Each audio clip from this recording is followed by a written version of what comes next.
And she have a next good one again. I go play that one before the night done to her. She have I about three like of them she. there. I could hang out with But she wait, and now, write a is Calypso calypso for Rose over her. here? She back in Trinidad. I think she's usually over here, right? No, Calypso I think Rose. she's in France. I think she's in France somewhere. I think so. France? She's in France and she's in France parlaying.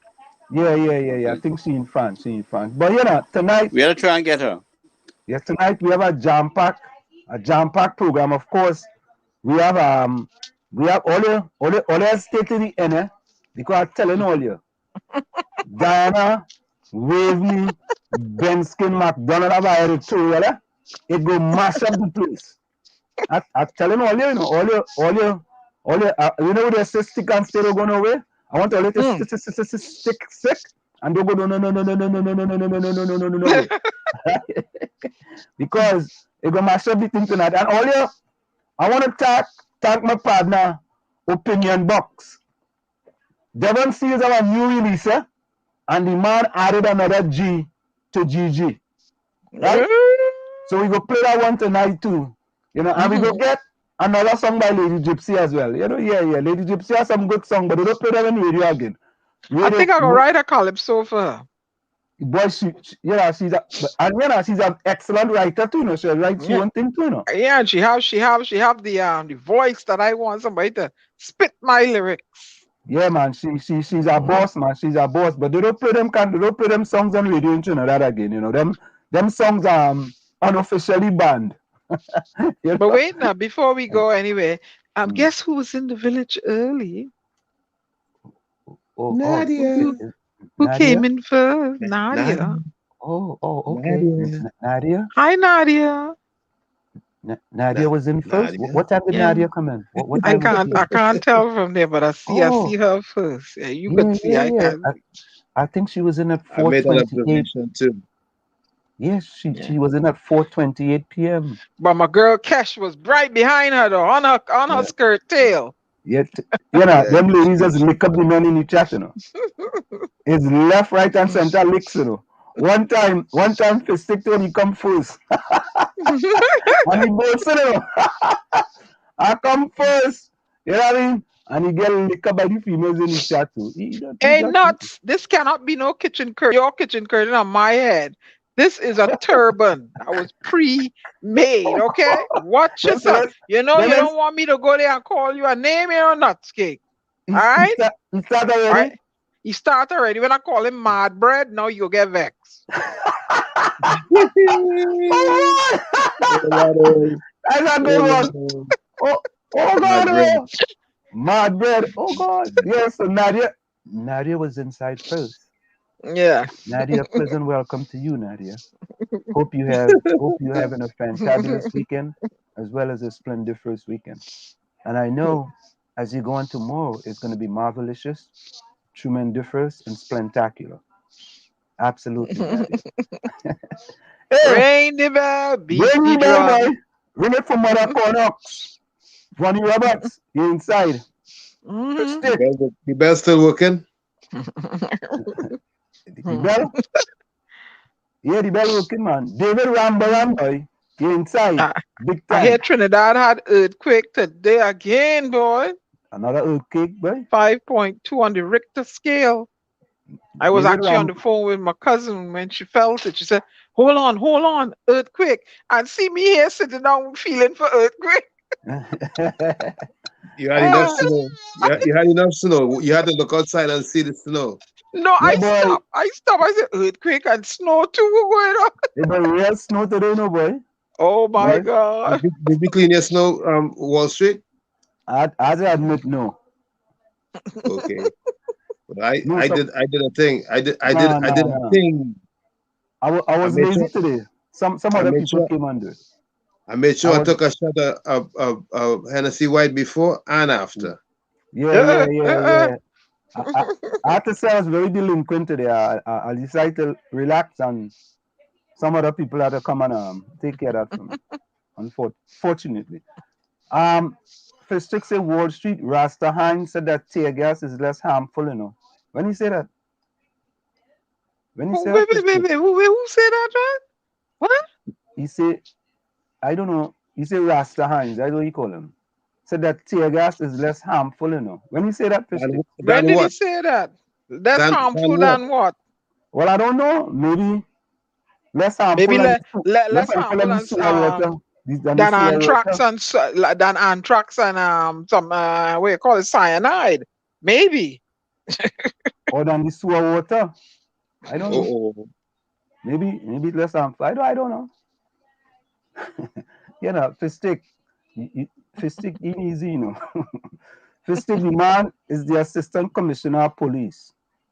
Who's the assistant commissioner? Oh. Fistic called the fella, old MacDonald who had a farm, Jacob. No. All you wicked, you know, boy. You know. is he assistant or acting? Acting. Oh, I think acting. I asked someone that how long can he constitutionally be in that position and not be appointed as a full-time police commissioner? Yeah. You know? He said, Janty asked Jacob, what about Alexander and TV6 to be sharing people pick and info without the family consent? If he'll be held accountable for the breach of the bill also. Jacob didn't answer. Hey, Fistic, don't be pointing in here and you know, you gotta come up with some facts, you know. You know, because you know we gotta watch chain of Fistic. Anyway, say the disclaimer. Yeah. Let me say that, Fistic, I'll be starting early today, man. Come on, man. All opinions and views expressed by program participants, including those on social media, are solely their opinion and do not reflect the opinion and views of WZYE management and staff. We grab our recording for that soon, just in case, because you know, I know all you heard. I shall was going to sue you. I shall was going to have a sue. You have to address her properly, okay? She's the queen. She's a new queen. She's not the queen. Right. The queen of bacchanal and confusion on radio. Oh, Lord. That is what it is. But that is not what she's sure about. She just said that. Lord have mercy. Troy Smith. You have to send her some flowers and make up with your friend, all right? Yeah. I'm a friend. I will send her some flowers and shit. In fact, you should send her a special invitation. That is my. No, she said she go. I know she said she go come now, but she said some. I will send her. Tikisha said, Fistic, I have a video. Yeah, Tikisha, I play that video, you know. I have a video from live this morning in Port of Spain. It's been happening around the clock and police fight more than them fellas. It's really sad. These police. Well, they're shooting up in the air, but Tikisha have a she said my video early this morning. They're shooting here and there and everywhere, buddy. Everywhere, but boy. Yeah. I think it says here. Man getting killed in the bed too. It says here tear gas can cause long-term harm by making people more susceptible to contracting influenza, pneumonia, and other illnesses. So how come we are using tear gas and those criminals? And what about sewer water? Remember you do that? But remember, they hide some sort of gas it releases, and it causes the eyes and so. Exposure to sewer, the smell, the stench, the gas is from the sewer. Yeah. How many minutes can you really tolerate? How many minutes can you really tolerate the smell of sewage to that extent? How many minutes can anybody really tolerate that?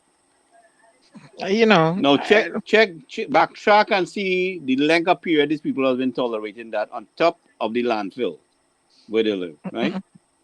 Months. So months. Or should I say months? But you know what get me really mad?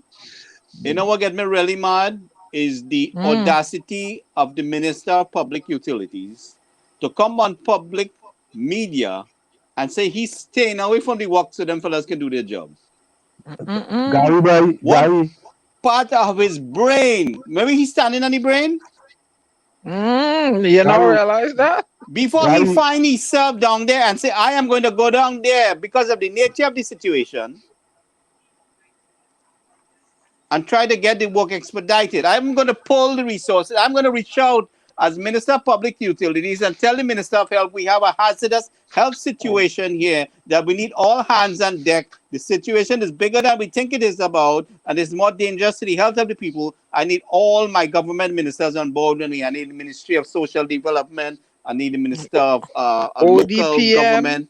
Okay, I need the ODPM. I need everybody here. I need everybody here. This is a hazardous, dangerous situation. Gary, wake up. Gary, wake up. How does the fish rotten? From where? Boy, but let me tell you something. I'm known in America for lighting fire under people's tail here. Maybe they don't know that in Trinidad yet. Careful, Gary. Careful. Okay. Gary, if at the top... Ansel, make your disclaimer. Take no responsibility for Gary Mahabir. Take no risk. Gary Mahabir, make it clear Gary Mahabir is not part of the management and staff of your station, right? Okay. Anyway, if at the top it was of concern or critical, then everybody to the bottom will do what they're supposed to do and do it expeditiously. But Tommy, I bet you I could stay from right here. I bet you I could stay from right here and make things happen right there. Make it happen, Gary. Make it. All right? I bet you I could stay from right here and make things happen. Right? And it's in the works. It's in the works. But I will do the job free of charge for the government of Trinidad and Tobago. That's my country and my people. I don't need money for that. So I could take that minister walk right now. From right here. From right here. Mr. Prime Minister, fire Mr. Gonzalez. I could take you walk right here and do it for free. You could save that money and give it to the people of the country. Call me anytime. People in Trinidad and Tobago know they can call me anytime and they get help right away. How you know he wants to save money? Yep. I'm making him an offer. I'm making the government and my people an offer. Fire the Minister of Public Utilities and I will do his work for free from right here in America. And you can get me anytime of the day, anytime of the night. They're not emergency, you can wake me up. Ask anyone at this channel so they could wake me up in the emergency. So I am available 24/7 for my people in an emergency situation. They're not interested in transformational leadership. They want the same old tribal nonsense.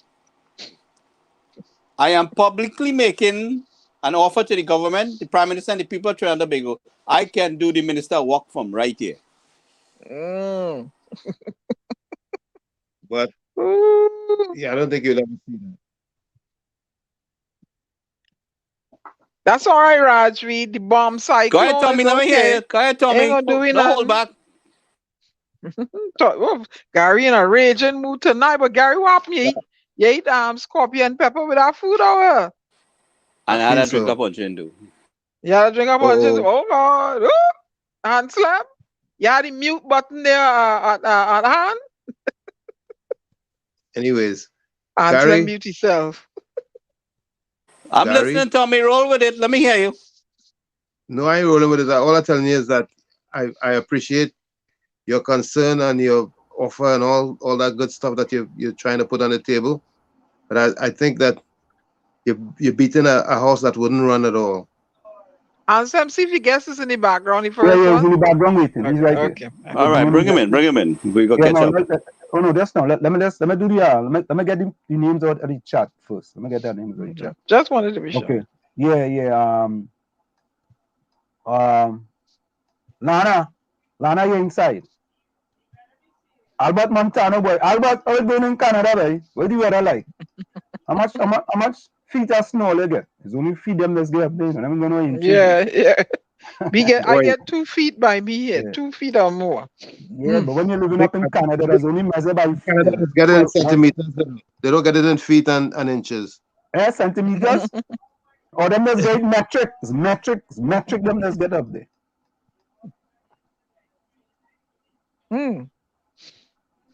What boy? Fish stick say, Diana. You want me to bury him in Jerusalem? Yeah. I tell him I'm gonna carry him to Barbados. Diana, you go bury in Jerusalem. What about you? Good? I'm gonna carry him to Barbados and bury tail. Let me see quickly. Not skate. You're inside, boy. Curtis Manchester, but what Schumacher. I don't watch myself. Hey, look, we partner Ulrich. Hey. Ulrich in the house. Only since he likes to talk about Ulrich and his 6-color shit, and he never went on them again. I see yes. Oh God. So I want to remind everybody that the United States has long distance capability. So we here in the US have long distance capability. All right. Hey, look. Hey, Olia. Achung, achung. Yeah, I'm the Nazi German now. Olia, I got a special hi from Nadia, you know. Oh. Why so soft? Why you talking so soft? You don't want nobody else to hear what? No, nobody Hey else D, can hear. hey D, you listening? Nadia said, hi, Wall Street. Hi, Nadia. Hey How are D, you? you listening? If she fall asleep, she wake up now. Anselm, check Anderson updates. Yeah. We had to bring Anderson. We go bring him back, man. Yeah, Ulrich, what's that? Look, hey, Sharon Bernard, boy. Sharon, welcome. You inside, Sharon. Nuts cake inside. Let me see what's inside here, boy. Is Anderson in the house? Takisha, I will show the video. You know what? Let me get that Probably video. come on, lady.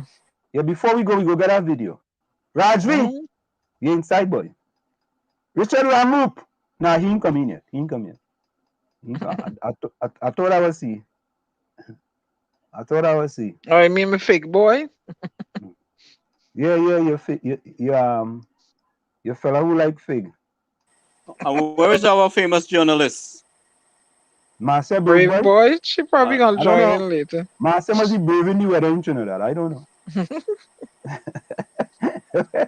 Right? You know, you had to brave the weather. Hold on. Let me get this video by Takisha. Takisha sent me this bright and early this morning, you know. And Takisha's daughter taped this.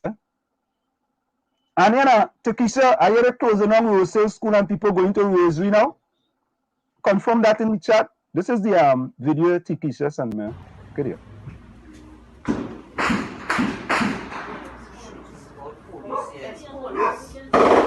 What jail is this?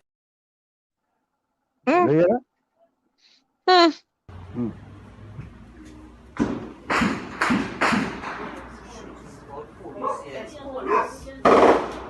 the Wild Wild West. Oh boy, that ain't easy, bud. So let's bring in tonight with us Jarvis Mark. Yeah, somebody has feedback. Hold on. Somebody giving us feedback. Hold on. Let me see. Amy, and ask if he. Nah. Jarvis. Hi, good night. Hi, good night. We're getting a little feedback from you. We're getting enough feedback from you. Check your thing there. It's good now? Do you have something like in the background or something on? Something else? No, nothing at all. We're getting a little feedback. When I talk, I'm hearing me as well, and everybody else's mic is muted. So, what could it be? Check it out there first. Ask him if he has a headset. You have a headset? You have a headset for your phone? Nah, no headset. Okay. Then it's the phone itself. Yeah, what to do? Go in No, and go come back. and come back. Go out and come back in. Just go out and come back in real quick. Okay? Yeah. So, all right, I'll take you out and bring you back in. So, folks, Jarvis is a state witness on a case, and we're going to be discussing his case with us tonight. In here in the village with the DAG Triplets on WZYE 95.9 FM. You know, so all you have for yourself, all them kind of shots and all kind of thing going on there. You think it's easy? Takisha, are they gonna move the kids? Are you gonna move the kids from Roselle School? Because actually my brother went to Roselle School. Let me say hello to my brother. Estelle, when? How you going, brother? I'm a big brother, all yeah? My big brother who take care of us in Chumaka, Clavantel, when my mother had to migrate to the United States in 1975, so she could find a way for her kids in Chumaka, Clavantel. Oh, isn't that nice? Okay, try him again. Yeah, let me try him again. Okay, Jarvis. That's better. Yes, sir. Yeah. That's better. How are you doing, my friend? Fit to Jarvis, fine.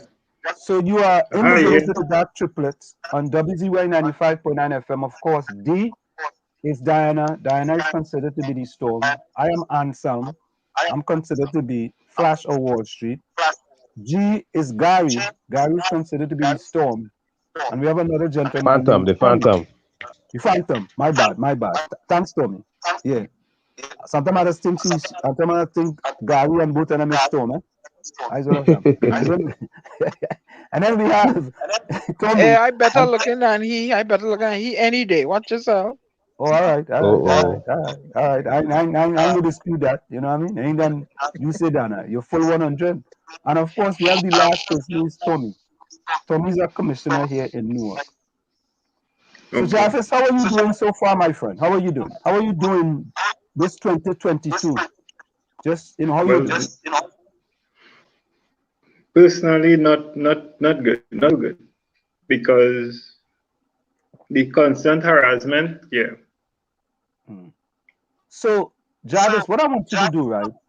I want you to take us back to, I will think, 2009, when you first entered a state witness program in Trinidad and state witness protection program in Trinidad and Tobago, and why, if it's 2008 or 2009, you could tell us exactly when and why you had to enter that program back then. Okay. I became a witness in middle 2009 in Trinidad and Tobago. Yeah. I'm testifying. I'm the main witness against a police officer. My home was firebombed on 2 occasions, and it was also shut up by unknown persons. After that, I joined the witness protection program. Between 10 to 15 days within the program, they came and took me from the program and handed me over to officers from the fraud squad San Fernando. And they say I'm wanted for some allegations. So wait up. While you were in the program, they took you and said you were wanted for fraud allegations. Yes. And did they explain to you what were those allegations? No, only when I reached the San Fernando police station, they told me what the allegations were about, and I was just listening to them. I already know about that incident, and I gave them a statement on that already. So it was kind of shocking to me that they say allegations are made against me and they investigating something against me. What were those allegations, Jarvis? Okay, I enter a legitimate business with a guy for a vehicle, right? He asked me to purchase a vehicle for him. I used my money to purchase the vehicle for this gentleman, and he would reimburse me my money, right? Now, he didn't have all his money. So I tell him, well, listen, I'll use the vehicle as security for you. So when you pay me off, then I'll say, well, all right, you take the vehicle and whatnot. And we did up a contract and whatnot, right? The dealer who purchased the vehicle from, who I purchased the vehicle from, he never supplied the vehicle. So I lost all my monies, right? And I come now, this guy, he gave me like $35,000. And I give him now a substitute vehicle. And this guy was supposed to pay a balance on the substitute vehicle because it was more expensive. We entered a new contract. So the first contract canceled. We entered a new contract, and this guy breached the contract, right? And the police have this document. They were given this document in 2008. So when they come to me and tell me what have allegations against me, I just go along with them. So we're just trying to have a chronology here of the way things go from 2009 then. So when did that happen? When were those allegations? When did the police come and arrest you? Were you arrested? Well, they took me from witness protection and they hand me over to fraud squad in San Fernando. Fraud squad keep me there for like a week. And then they charged me with larceny conversion. Mm-hmm. All right. Okay. They took. All right. Good. They took. Yeah. Go ahead. Go ahead. They took me before the magistrate in Fort Court, San Fernando, and they said the matter had to be transferred to Superior, but they're in San Fernando, so they still have to take me before a magistrate. At the magistrate court now, I told the magistrate, listen, I was in witness protection, and if I have to go to the prison, you all have to make arrangements for me to be house separate because due to I'm a witness. The charging officer and another guy, an East Indian guy, fair-skinned East Indian police officer, told the magistrate, knowing, right, they know the witness protection, hand me over to them. They told the magistrate I was never in witness protection. The magistrate now, Miss Chanka, Alicia Chanka, she told them, listen, find out if what Mr. Mark says is true and make arrangements for him, let him be housed separately. These two officers leave the court, follow the officer that took me from the cell block San Fernando at the magistrate court. And when we return into the cell block now from court, they came down in the cell block and telling the other officers now to put me among the other the prisoners in the general population. Is the officer from the cell block that took me to court, let them know, listen, don't play with his job. The magistrate makes certain comments about this guy, and that is what we're going by. He has to be kept separate until we find out what is what. And that is how the officers end up leaving. And that is how I end up being kept separately at the prison. So how long did you stay in that prison? I stayed roughly a week also. So in all, I was in their custody for about 2 weeks, trying to get bail and whatnot, because they delayed after keeping me a week in San Fernando. When we reached in Superior, they sat out, they didn't trace me, the computer was down. So at this time, were you officially out of the witness protection program? But I'm not supposed to be out of the program because I joined the program, but on leaving the prison, when I inquire on entering back to the program, why nobody didn't come for me or why wasn't I kept separate, because it have a special, if you're a witness, it have guidelines for them to go by. They keep you separate when you be arrested, when you're in the prison and all of that. And when you come out of prison, you're back into the witness protection. They told me due to the charges, they have to cancel the witness protection program. So when you came out of jail, officially you was out of the witness protection program? Yes. Okay. Wow.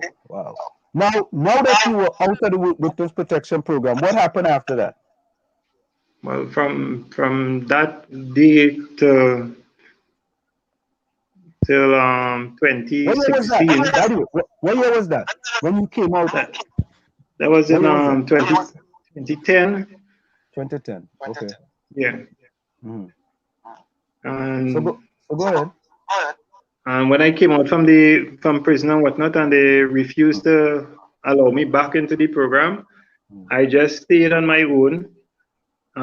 Work and thing was hard to get because I do plumbing. I'm a plumber, and they make the media take pictures of me and say that I'm the state witness against the police officer when I was coming out as a prior magistrate court. So they put it in the papers that I stole $30,000-$40,000 from some guy and these kind of things. So to get plumbing work, it's very hard right now because of that, because plumbing, you have to go in people's house and everybody watching me like if I'm a thief. So they destroyed that part of my job. And I manage, I go around who know me. I get little jobs with them. I do what I have to do. I stay low. The police continue to harass me during that period. And in 2016, a gunman came back at my home. Well, I had an alarm and whatnot. So I pressed my panic button and security came, police came, but they didn't catch the guy. So I had to rejoin the witness protection program. When I drew to Mr. West, the director of the police complaints, I went to him because when I went back to them, they still refused me to join the program, even though that threat, right? And Mr. West now, he get in touch with them and they accept me in the program. From that day, it's just torment. The officers them victimize me. The officers them have me there. They're not giving me no medical. Sometimes I'm not getting any food. They buying stuff for other witnesses. They're not giving me anything. They don't care. They're just doing it, and no matter who I reporting to, it's no justice to me. Look, I have a document here. I had to leave one of the safe house and go to the administration building to see a DCP. And the DCP tell them this is case management for them, and Jarvis Mark shouldn't have to visit administration building for them to do that. And if you look at this document, you'll see names of the sergeants and them from the program the DCP call. These people have me there, and they're not paying my light bill from home. They're not paying any of my utilities. They're not seeing about my kids, and they have me in a program. I'm not getting medical. Sometimes I get food, sometimes I don't get food. They destroy my clothes, and them when they're washing it and tell me Wassa had to deal with that. They're not responsible for that. All sorts of things. I say they're just doing stuff to frustrate me for me to leave. After I saw the DCP. So Jarvis, 2016 you went back into the protection program. What happened between 2010 and 2016 when you got out of prison? And what actually happened with that case? You know, with why you were sent to prison? Okay, between that time, or I got some threats from certain officers, and now how do you get they even use underworld figures. What kind of threats? Direct threats to me. They threatened me to when they do not give evidence. Was there a phone call? Was there a text? What type of threats were there? No phone call, like in person. In person. Yeah. So orally. And they use orally. Okay. They use persons involved in illegal activities also. They threaten me, tell me if I don't, they offer me some money not to testify. And if I don't take the money, well, they'll have to get rid of me. And I still went and I testified. In the court, while I testified, the officer doing me, in the court, he doing me that, you know. So Jarvis, in 2010, right, your house was firebombed, correct? Yeah. Yes. And it was firebombed twice. It was firebombed twice. Yes. In 4 months, it was firebombed twice, correct? Yes, correct. Okay. And after your house was firebombed, did you move to a new location? Well, I didn't stay at home for a while, but where I was staying, the people, they could only keep me a little while. Okay. And at all that time, you were out of the witness protection program? Yeah. Right. Correct? Yes. Did you? Was there ever a conclusion to that case that they arrested you for? Has that case ever come to conclusion? No. The matter right now is before the High Court. And the funny thing about that matter, and why I say it is like the criminal elements in the police service, they reach the DPP office now, the Director of Public Prosecution Office, because they have the evidence proving that I'm not guilty for this matter. They have a signed confession. They have video evidence for it also, right? They say a report was made against me. The gentleman never made a report against me. I asked them for the report. They can't produce it. The court gave them a court order in 2020 to produce this report. and up to today they cannot produce the report, neither produce it in writing according to the court order.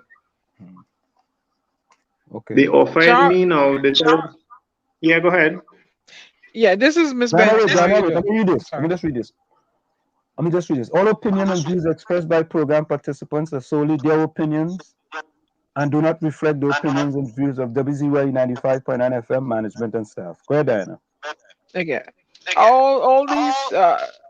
Did you ever try to reach directly with the police commissioner, whoever the person might be, at the time of your trials? Did you ever try to get correspondence to the police commissioner or the Minister of National Security if the prisons fall under whose ever portfolio that the prisons fall under? Did you ever try to reach out to them and let them know about your trial?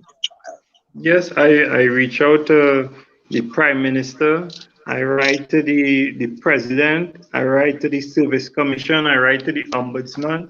Look all my letters here that I wrote to them and what they wrote back to me. Look at all the letters. This is the President.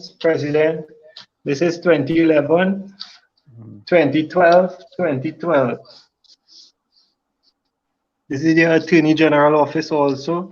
He sent correspondence to the Minister of National Security. This is the Service Commission. This is the Ombudsman Office. The Office of the Prime Minister. Service Commission Department. Office of the Prime Minister again. Ministry of National Security. And the Ministry of National Security also. And you didn't get any resolution? All of them stating they sent correspondence to the commissioner, and the commissioner is to deal with the issue and nothing to till date. And who was the commissioner then? One was when it first began, it was Mr. Filbert. Then it came to Mr. Gibbs. Mr. Gibbs, that was the foreign commissioner. Well, he sent he requested that I rejoin the witness protection program when he get the information.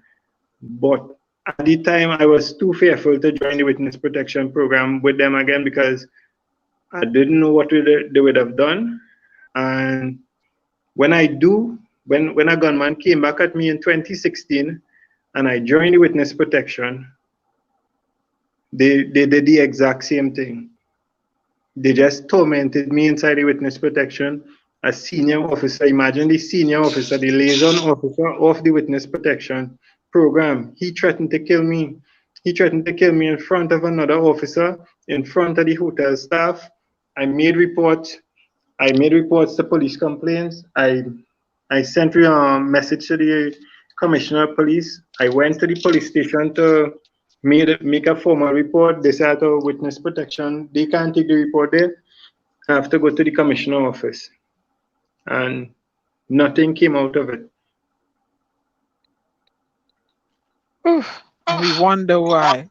Why Trinidad and Tobago is the way. Go ahead, Jarvis, tell us what it's like in a witness protection program. I mean, is it a house with many individuals, or if it's just a separate house where they house one state witness here and another state witness there, and they house them over all different parts of Trinidad and Tobago? Okay. With my experience with the witness protection, they had me and other individuals in a hotel. Yeah, in a hotel. Sometimes while I were in the hotel, it had like three different times that witnesses came in that knew me, that involved in other things, right? Illegal activities. And they had to move me one time. It had a lot of breach. And being a witness in Trinidad and Tobago, they treat witnesses really bad. The citizens just think that we as witnesses, we want harm and jam and whatnot. Nobody will want to be in this witness protection when they get a treatment. The picture they paint for us and tell us we'll be protected and all these things, it's not nice because we inside of there, and the food is like terrible. And they tell you is either you eat it or you leave it. Sometimes we're there and we're hungry and it's nothing for us. It have some of the hotels, and then we go to the cleaner, the guy who's cleaning the rooms, cleaning the yard. All he doing is he put on an apron and he going in to make breakfast, going in to make lunch for us. How we going and eat from that person either? And when we tell them about it, they don't care. So they don't care. One of the place they took me, the guy tell me I could report what it is I want. He said how he and the director is friend and it have nobody that could move him. Yes, a God. Go ahead. Yeah. So Jarvis, are state witnesses compensated for being in a state witness protection program? Okay, when you're in the hotel, when they place us in a hotel, they don't compensate you for anything. They start out giving you 3 square meals and that is it. They don't give you no allowance, nothing, right? If they give you an apartment, if they give you a house, like a house to stay in separately, and that is for when they decide or if they favor you, or if it's a female witness and she put herself with the officer on them, they will give her preference. But if they don't like you, in the witness protection, it had a time big bacchanal because one of the officers sleep with the witness girl, and while he's sleeping, they take his firearm and all kind of thing, and they had to beg the witness now to bring back the firearm, but they did it for spite, like they give him stuff. A serious thing, is not a joke, serious thing, I'm telling you. So let me just read this, Jarvis. Hold on a minute. All opinions and views expressed by program participants are solely their opinions and do not reflect the opinions and views of WZYE management and staff. So Jarvis, you haven't had a good experience in the state witness protection program. Is it because you were a state witness against a police officer and they are basically taking out on you? Yes. Because I testifying against an officer, that is it. Because it have other witnesses in there and they're not getting the treatment like I am. I have videos and the witnesses make videos for me to send out to try and get help because they're leaving me hungry. They're leaving me without stuff. They wasn't taking care of my kids or anything. And they're buying stuff for the witness right next to me in the same compound. Is those witnesses and them who always give me food sometimes. When they come now and when they realize the witnesses and them making videos to me and I send it out to like David West and other senior officers, they remove me, they put me by myself and they start to torment me worse by myself now. One of the landlords from which part, go ahead. So Jarvis, what are you looking for? What are you asking for from these people in charge? What it is that you want? I want some peace of mind. I want this entire thing to come to a closure. I want to be able to walk the streets without fearing that the police gonna set me up for something and I mightn't have my phone or I mightn't be able to record something fast to prove my case, because right now if I had to leave home and study, if I meet any police to arrest me for something me do, I want them to take my evidence. I have a lot of evidence here. Take the evidence, launch an investigation. If they want, I could take a polygraph test. I don't know what else these people then want, because I tell them all of this and they still just ignoring me and leaving these people on them to victimize me. The last thing I realize is the DPP office, they telling me if I want to plead guilty for this charge here, the charge that the police set me up for, I could plead guilty for it and they're not going to give me no jail time. I tell them I'm not pleading guilty for something I'm not doing. I never did that, so why should I plead guilty? So I come with the conclusion now that they want me to plead guilty, so I'll be discredited from testifying against the officer. My evidence wouldn't be able to stand up because they have the evidence proving that I did not commit this. Why are they telling me now, okay, if I plead guilty, or they're not going to give me no jail time, and it might just be a bond? This is an indictable offense. You ever see anybody make that kind of deal with the accused? That is craziness. So, is there anybody at all in Trinidad that's going to be able to help you? Do you think? I don't know, because I went to Mr. Hines. While I was in the program and they victimizing me, I called Mr. Hines. I get his number and I call him, right? And some of the instances he helping, the last instance, right? I'll show you this document here. One of the house they placed me, and I see like the landlord from that place, like they have the landlord provoking me, and I telling them about it, and they're not doing anything about it. So I decided, I went to the court, right? And I take out a restraining order. I put them before the court to get a restraining order. Right. You seeing the date on it? No, we can't see it. What date is it? 17th of July 2019, I supposed to attend court, right? I attended court before that date on the same matter, but the person I put before the court, the landlord, did not come to court.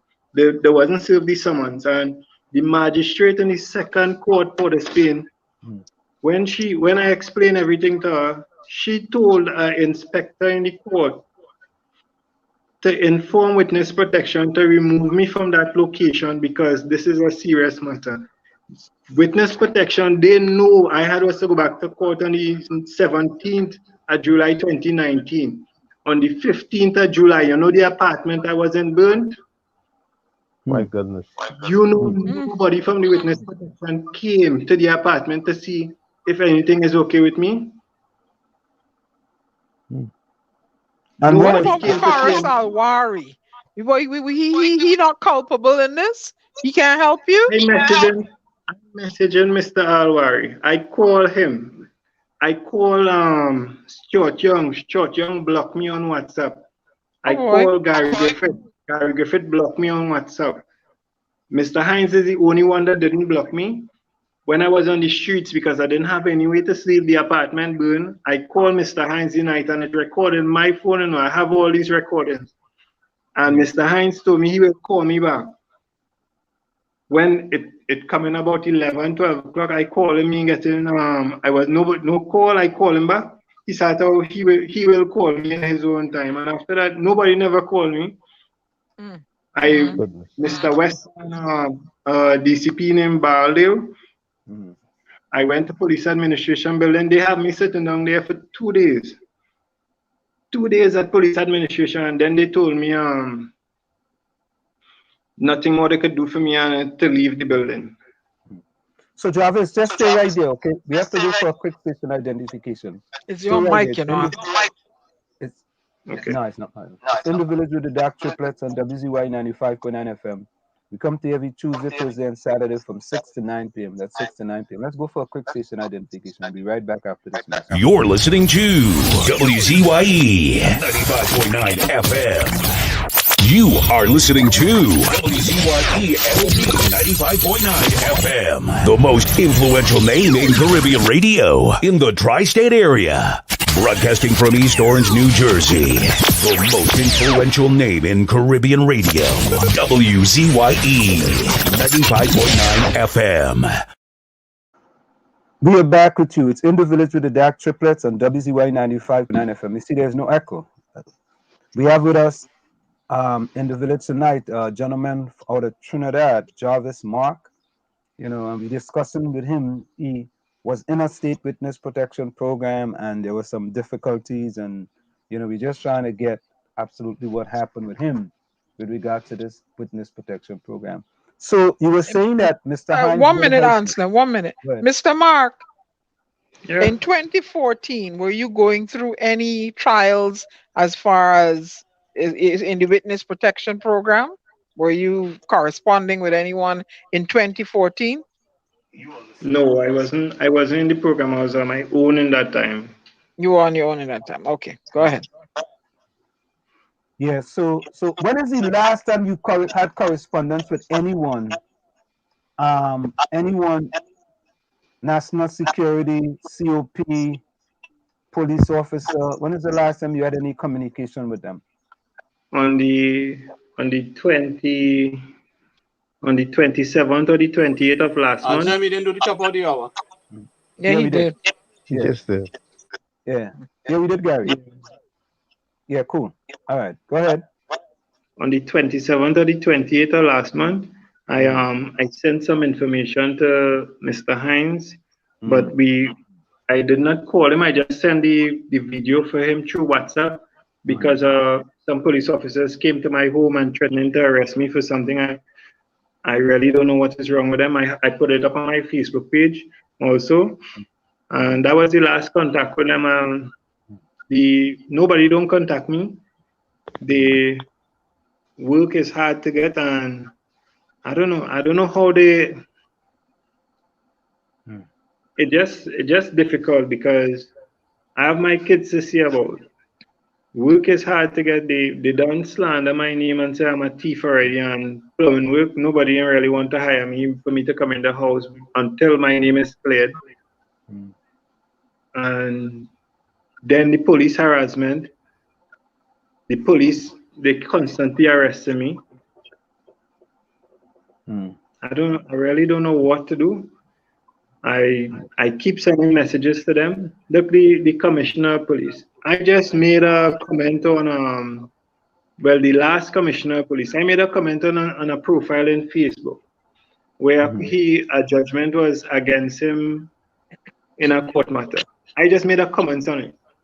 He took to Facebook and he called me a crybaby, saying that I'm a crybaby because every day I used to message him while I was in witness protection. I was like, when I was in witness protection, the officers was tormenting me daily. The officer was threatening to kill me. They say that I have marijuana and all these things. I say, how you could just come to Facebook and release that kind of information that I'm a crybaby and I messaging you daily. And he made a comment stating, tell the people who I really am. So, and he forming in other people's mind that I'm a criminal or some kind of thing. I don't know if he know I'm a criminal, if he has some evidence that I'm involved in criminal activity, if he could bring it, make it public, because I would like to see it also. And coming from the commissioner of police. So if he could say these things about me, who it is for me now to get justice from when these officers and them doing me all of this thing? So Jarvis, who was saying this about you? Gary Griffin. You sure about that? It's his profile on Facebook and look, he messaged me about 3 days ago and he tell me I still behaving like a crybaby. Something is wrong with them. Look, I have the message in Messenger. Whatever it is I do on Facebook, they harassing me still. Is the officer that you're testifying against still on the job? No, I think he's on suspension. The last thing I went to the tribunal, had a tribunal set up. I went and I testified in the tribunal also. And I don't know what taking place, but his colleagues, they're making it hard for me to live.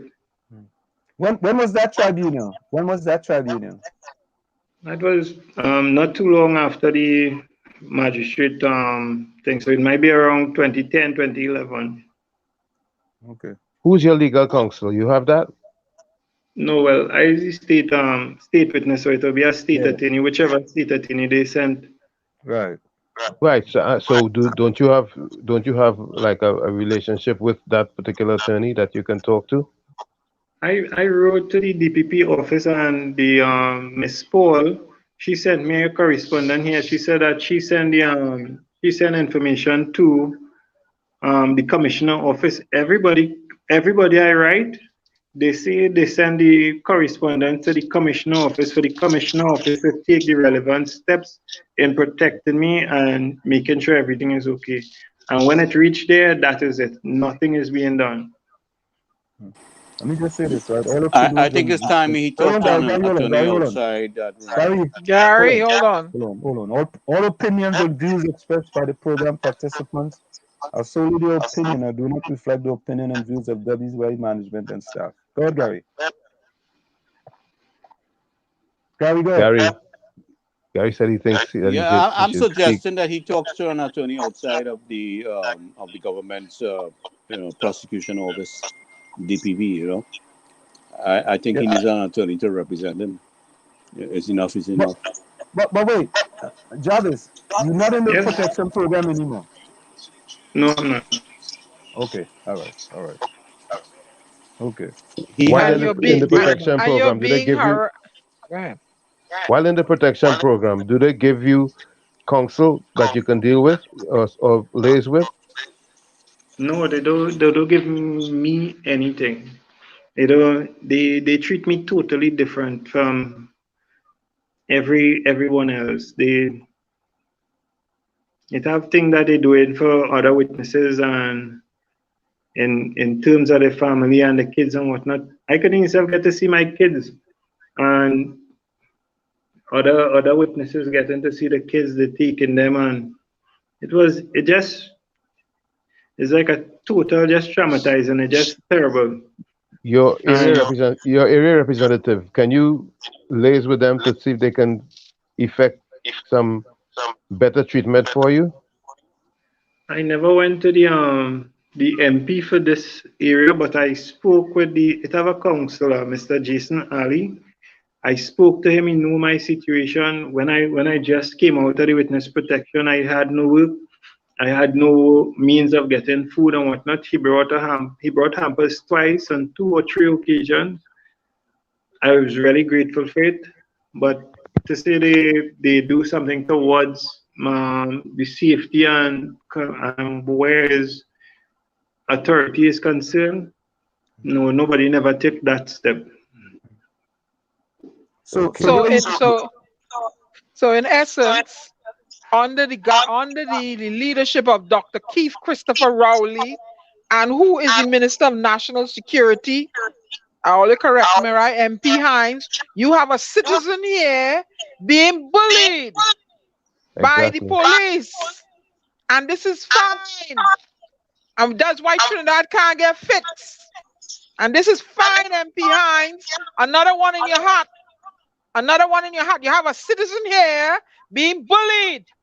Can't see his kids and all that, huh? And all you like it so. And you, Dr. Rowley, this is fine with you. Right?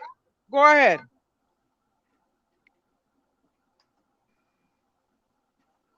Go ahead, Jarvis.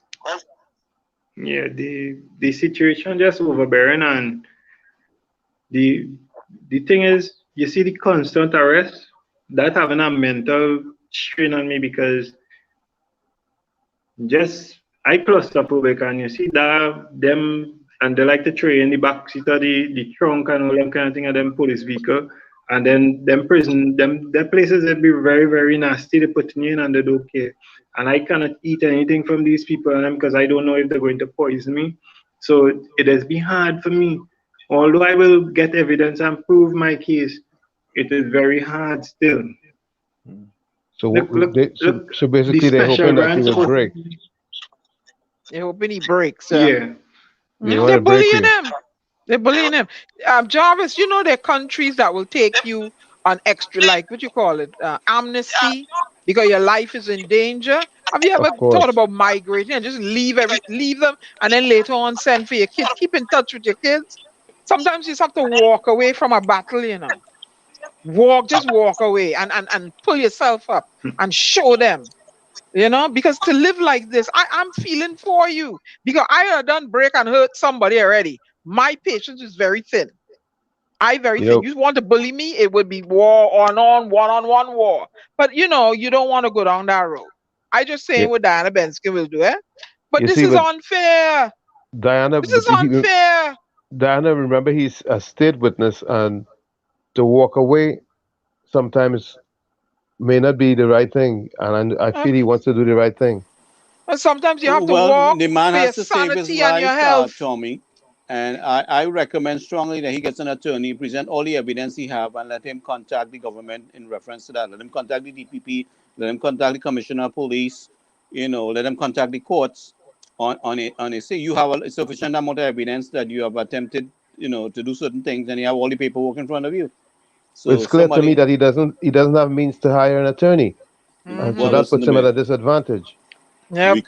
We could reach out to certain people and ask for He help. has to find Okay, somebody who well, wants do to do it that. pro bono.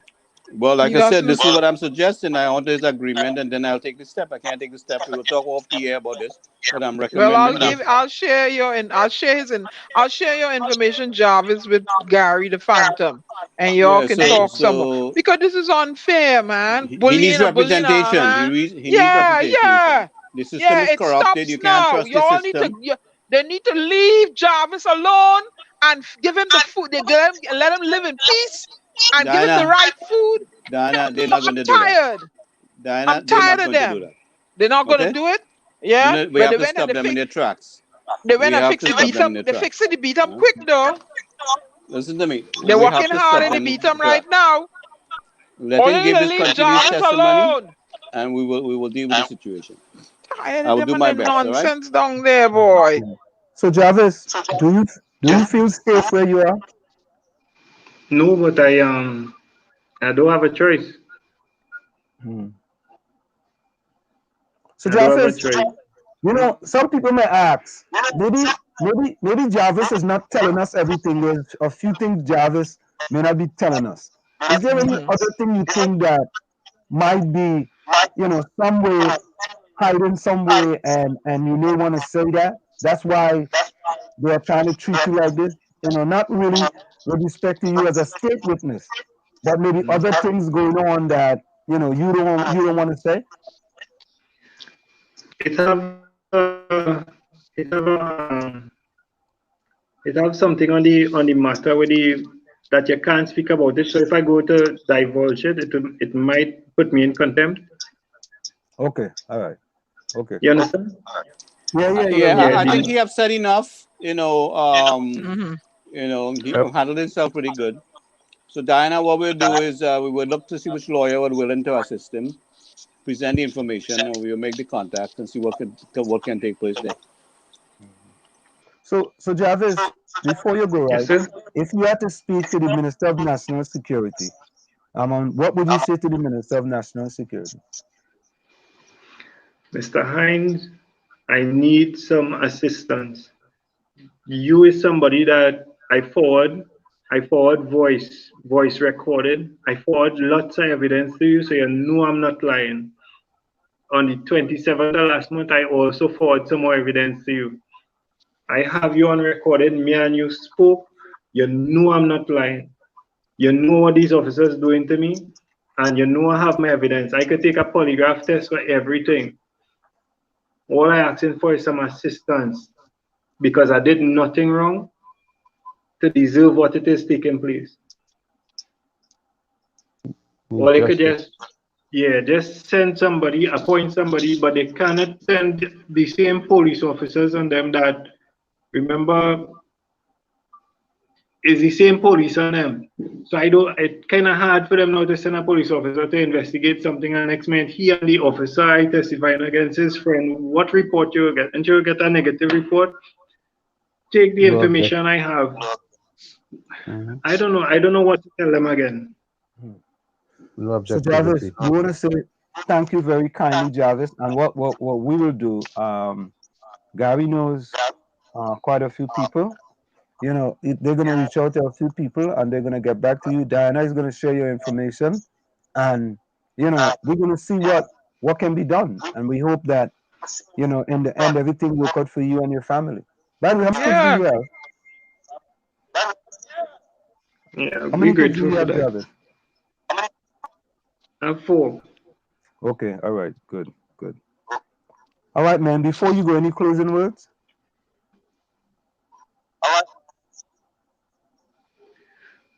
I thank you all for the assistance, and I hope the authorities see this and really get involved and do something, because it's 12 years of this torment, and I did nothing wrong to deserve all this torment. I really want this to finish. Okay. You must pray too, hey Jarvis? You must pray sometimes. Yeah.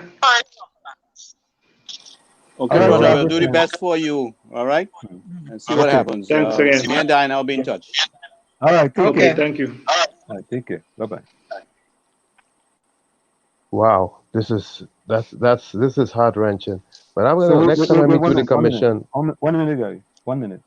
Let me just say, all opinions and views expressed by program participants are solely their opinion and do not reflect the opinion and views of WZYE management and staff.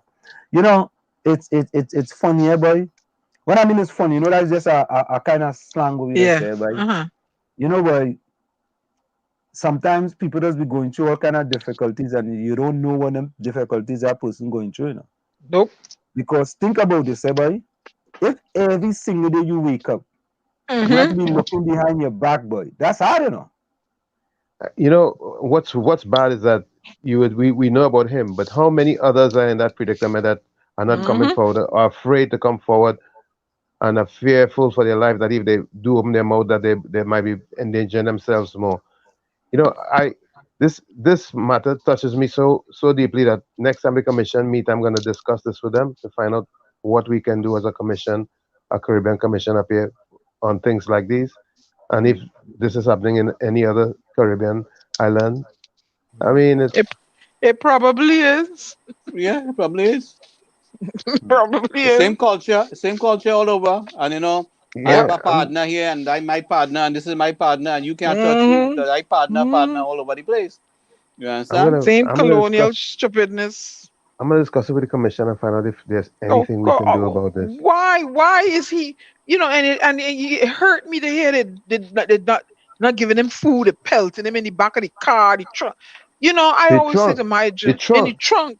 Yeah, I always say to my Jehovah to keep certain things away from me because I is a serious warrior. You know, me and somebody go fight. It gonna be serious fight. You treated me that way. I just take. The only person I took a lot of nonsense from was that woman that bore me, and then I fought back.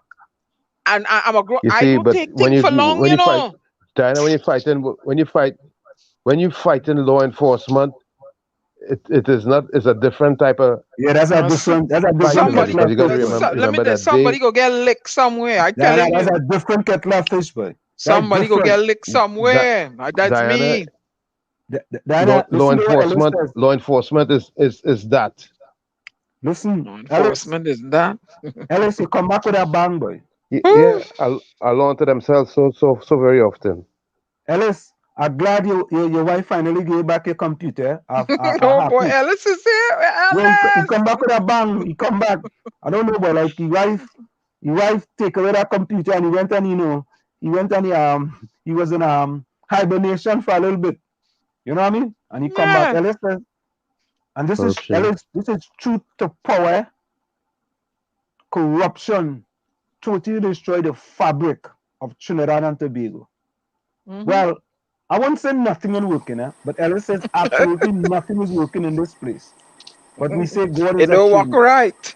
You know, Correct. we have social media now. That's where we are getting information on what's been going on. But just Right. remember, think about the Wait, guys, days let when me no finish social Ellis. media was wrong and they could beat you and do what they want. Right, let me finish Ellis' comment. So Ellis says corruption totally destroyed the fabric of Trinidad and Tobago. Absolutely nothing is working in this place. But we like to say God is a Trinity. That might be so. However, I feel the Antichrist is a Trinity too. Good Oh point. no, Ellis. Ellis, go. Mrs. Laborde, take no, that laptop from him. give him another laptop. Yeah, Oh, you know, but all you go and look at Transparency Index, the latest Transparency Corruption Index, right?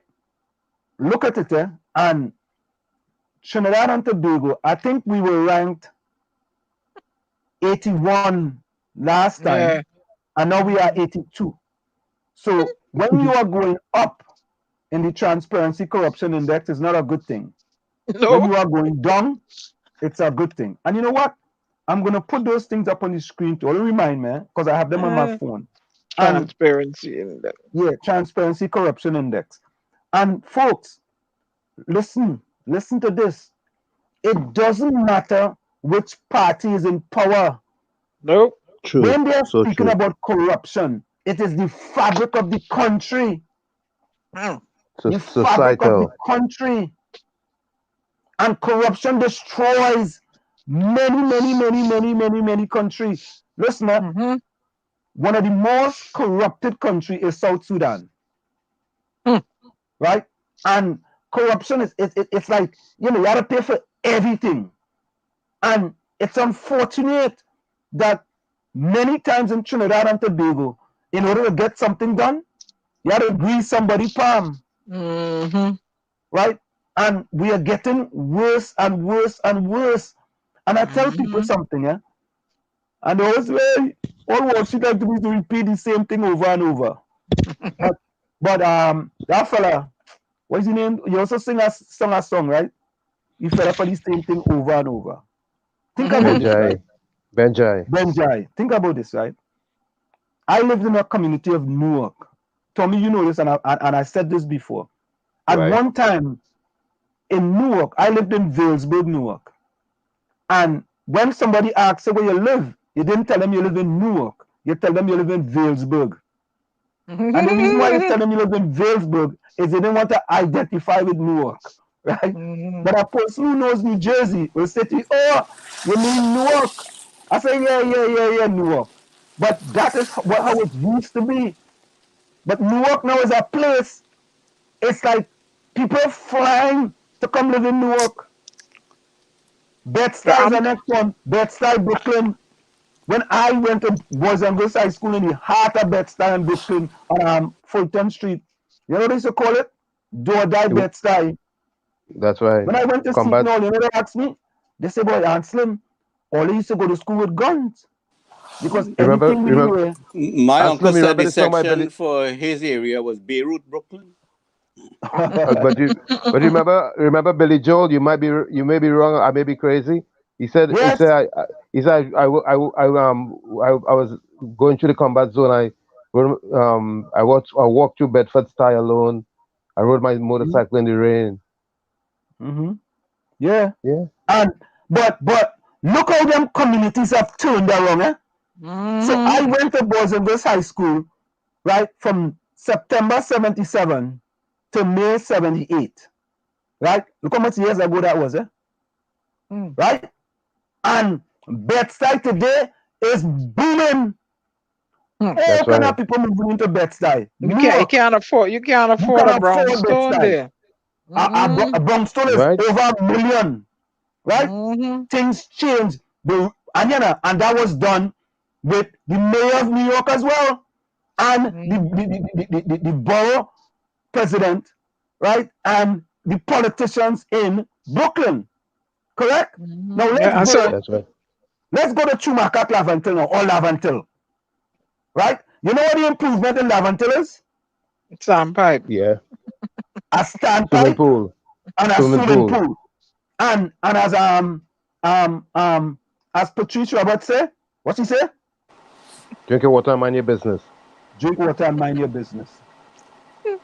And also the Bronx too was like that.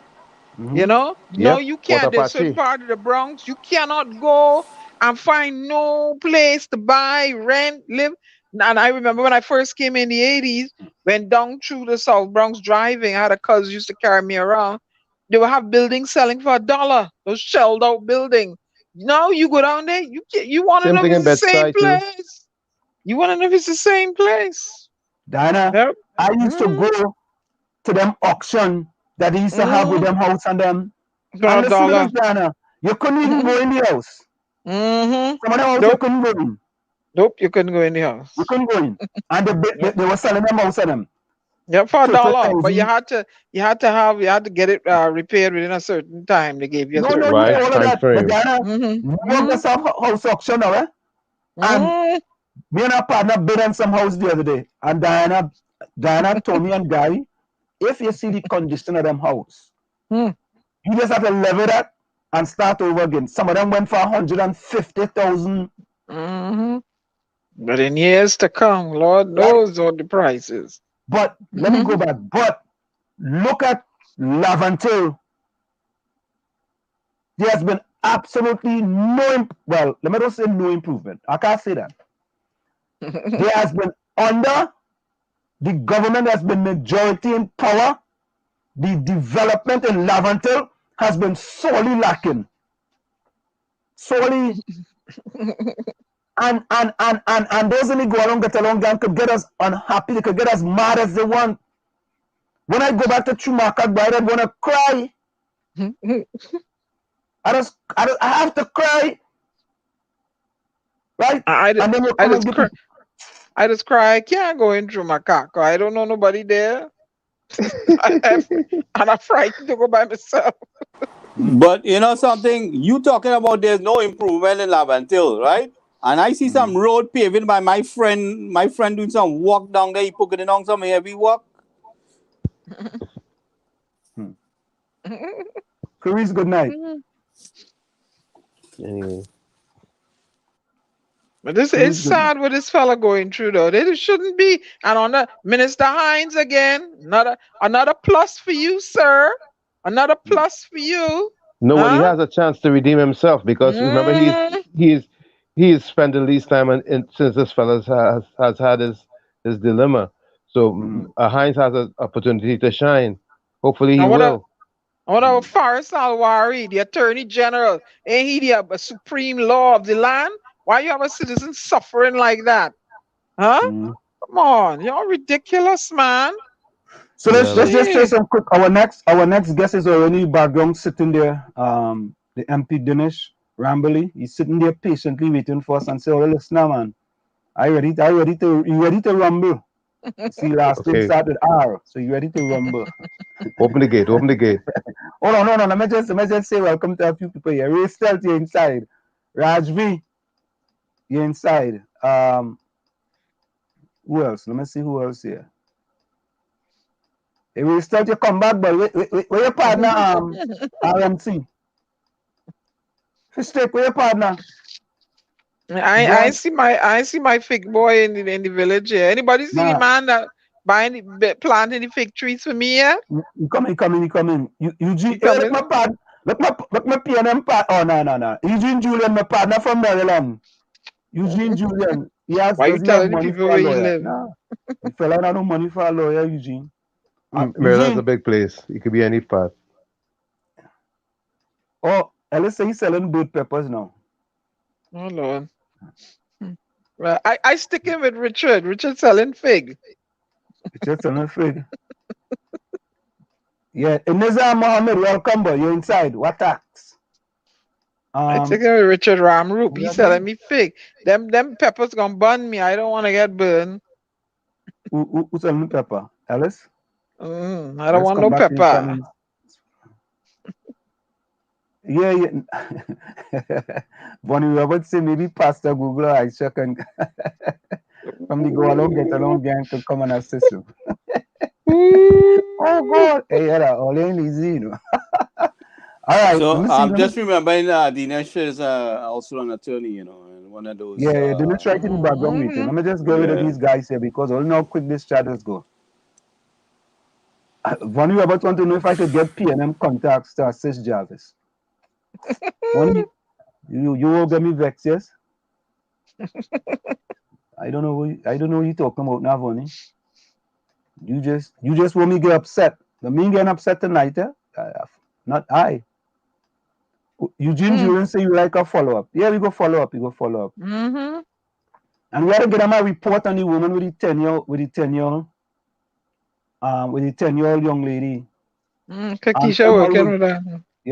How your girl Aisha Wells going? What do we call Aisha Wells tonight? I gotta find out how she going. Yeah, let me partner Anderson boy. Anderson Wilson boy, you're inside boy. That we real boy, Anderson. All right, folks, let's go to MP. Lana says, Anson isn't the first thing going through them of them get fed up and leave police protection and take a chance of staying alive. What? That's a big chance, boy. I would migrate, go somewhere else, leave them on the nonsense. Can we assist him with some funds to assist with his daily living? When Diana and them contact them, they will discuss that. Mr. Anderson from the Matrix. You want to know when I come to Trinidad for me to walk with Diana in Lavantil? Make sure you walk with Diana. Just saying. But you want me to walk with Diana, I go get in real trouble. Oh, you gonna get in trouble now? I don't walk with you in Lavantil. You mad? Not me, not I. Why? Not I and Why? I staying away from that. Oh, MP. I could carry you St. Augustine to walk with me. Huh? You sure you want to carry me there? Yeah. MP Dinesh Rambally, how are you doing, sir? Hi, good evening. I am fine, thanks. Are you hearing me? Loud and clear, loud and clear. Thank you, thank you. I'm doing all right. I trust everybody's okay on their end. Yeah, you know what? This is in the Definitely. village with the DAG Triplets. Of course, we have Diana. Diana is considered to be the storm. I am Ansem, Flash of Wall Street. Gary, everybody know Gary is the phantom, but I just call him the storm sometimes. Because sometimes I just mix up the two storm because in this program, you know, we have two storms. You know, depend. One might come in disguise as a phantom, but he's a storm too. And then we have I better look in than Gary. Let's put it there, okay? you want Gary to deal with that. You want Gary to deal with that. And of course, we have the fourth person, which is Tommy, and Tommy is a commissioner here in Newark, New Jersey. MP Rambally, how are you?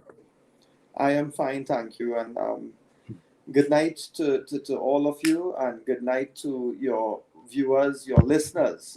And I am particularly pleased, and it is my pleasure. This is my second time in joining this program.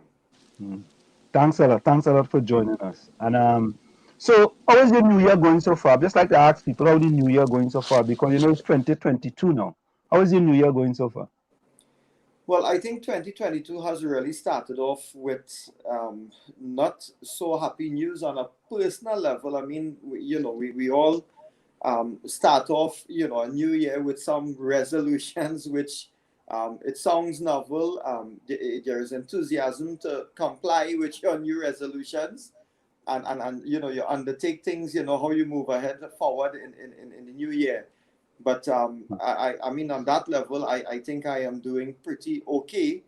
But in terms of, coexisting, as part of Trinidad and Tobago and part of the world, I think a lot of people, I mean, pandemic fatigue is really overused. It is a worn out phrase.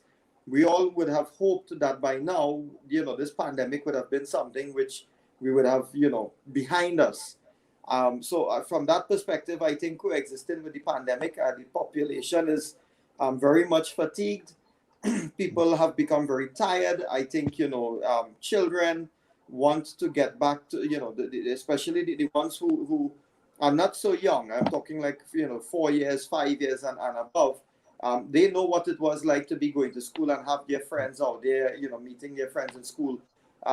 Even from those ages, they want to get back to some normalcy in seeing their friends and being able to play with them. As adults, I mean, I am very, very disturbed that, the pandemic is one thing, but then we are talking about physical safety as well, not just health safety. And in terms of physical safety, I suspect we will get into that in the program. But things are not looking so hot in Trinidad and Tobago at the moment. And so that continues to be a little bit of a damper in terms of the new year. How are things going in your community of Shogunas West? Shogunas West, thankfully, it is not 100% safe, but by and large, people are managing in terms of their security protocols. We have a fairly okay response time, from police officers from the police station. So thankfully, we are not a very crime-ridden constituency, but what I would say is that when you do have spikes in the crime, those spikes are accompanied with more heinous crimes. So what you would find is that, coming out of the state of emergency and shortly thereafter, you would have seen a return of attempted kidnappings. You would have seen a return of some kidnappings as well. Thankfully, in one instance, the businessman was recovered by the police and he is safe and sound. In other instances, you are seeing now you have a return. You want to use the word return loosely, but you're seeing instances of vehicle theft. You're seeing breaking and entering, burglary, all of these offenses have returned. And so from that perspective, Chaguanas West, we do have those instances, and people are a bit fearful because, when you have crime in your home, whether it is, not, serious in that you have not been occasioned or visited with actual bodily harm, you're still very fearful because, more than likely you would have been held up at gunpoint or with some weapon. And therefore, as these crimes increase in numbers, I think people in Chaguanas West have become fearful again. There was a slight break, a slight sabbatical during the state of emergency, but coming out of the state of emergency, I think we are returning to a very frightful place where we have these crimes becoming rampant again. One of the things, Dinesh, I always try to encourage the people in a community is to work out a strategy where you kind of assist yourself by keeping watch to kind of help be, how to say, not get caught off guard and kind of, you make that call to the police, but you also have people within your community that will assist. So because, you send a message to the criminals that they are under surveillance when they come into your community. Because a fireman told me once, you never know when a fire is going to, strike. So you always have to be ready to respond. I mean, these criminals do choose the hours that we least expect them to. And nowadays they're so bold-faced. I mean, they're coming straight up in your face with the camera on and cover their head, and so there's not like there's any no time frame. They're doing things, very aggressive and they are fearless. They seem to fear no one at all. Yes. So these are the things I always try to encourage.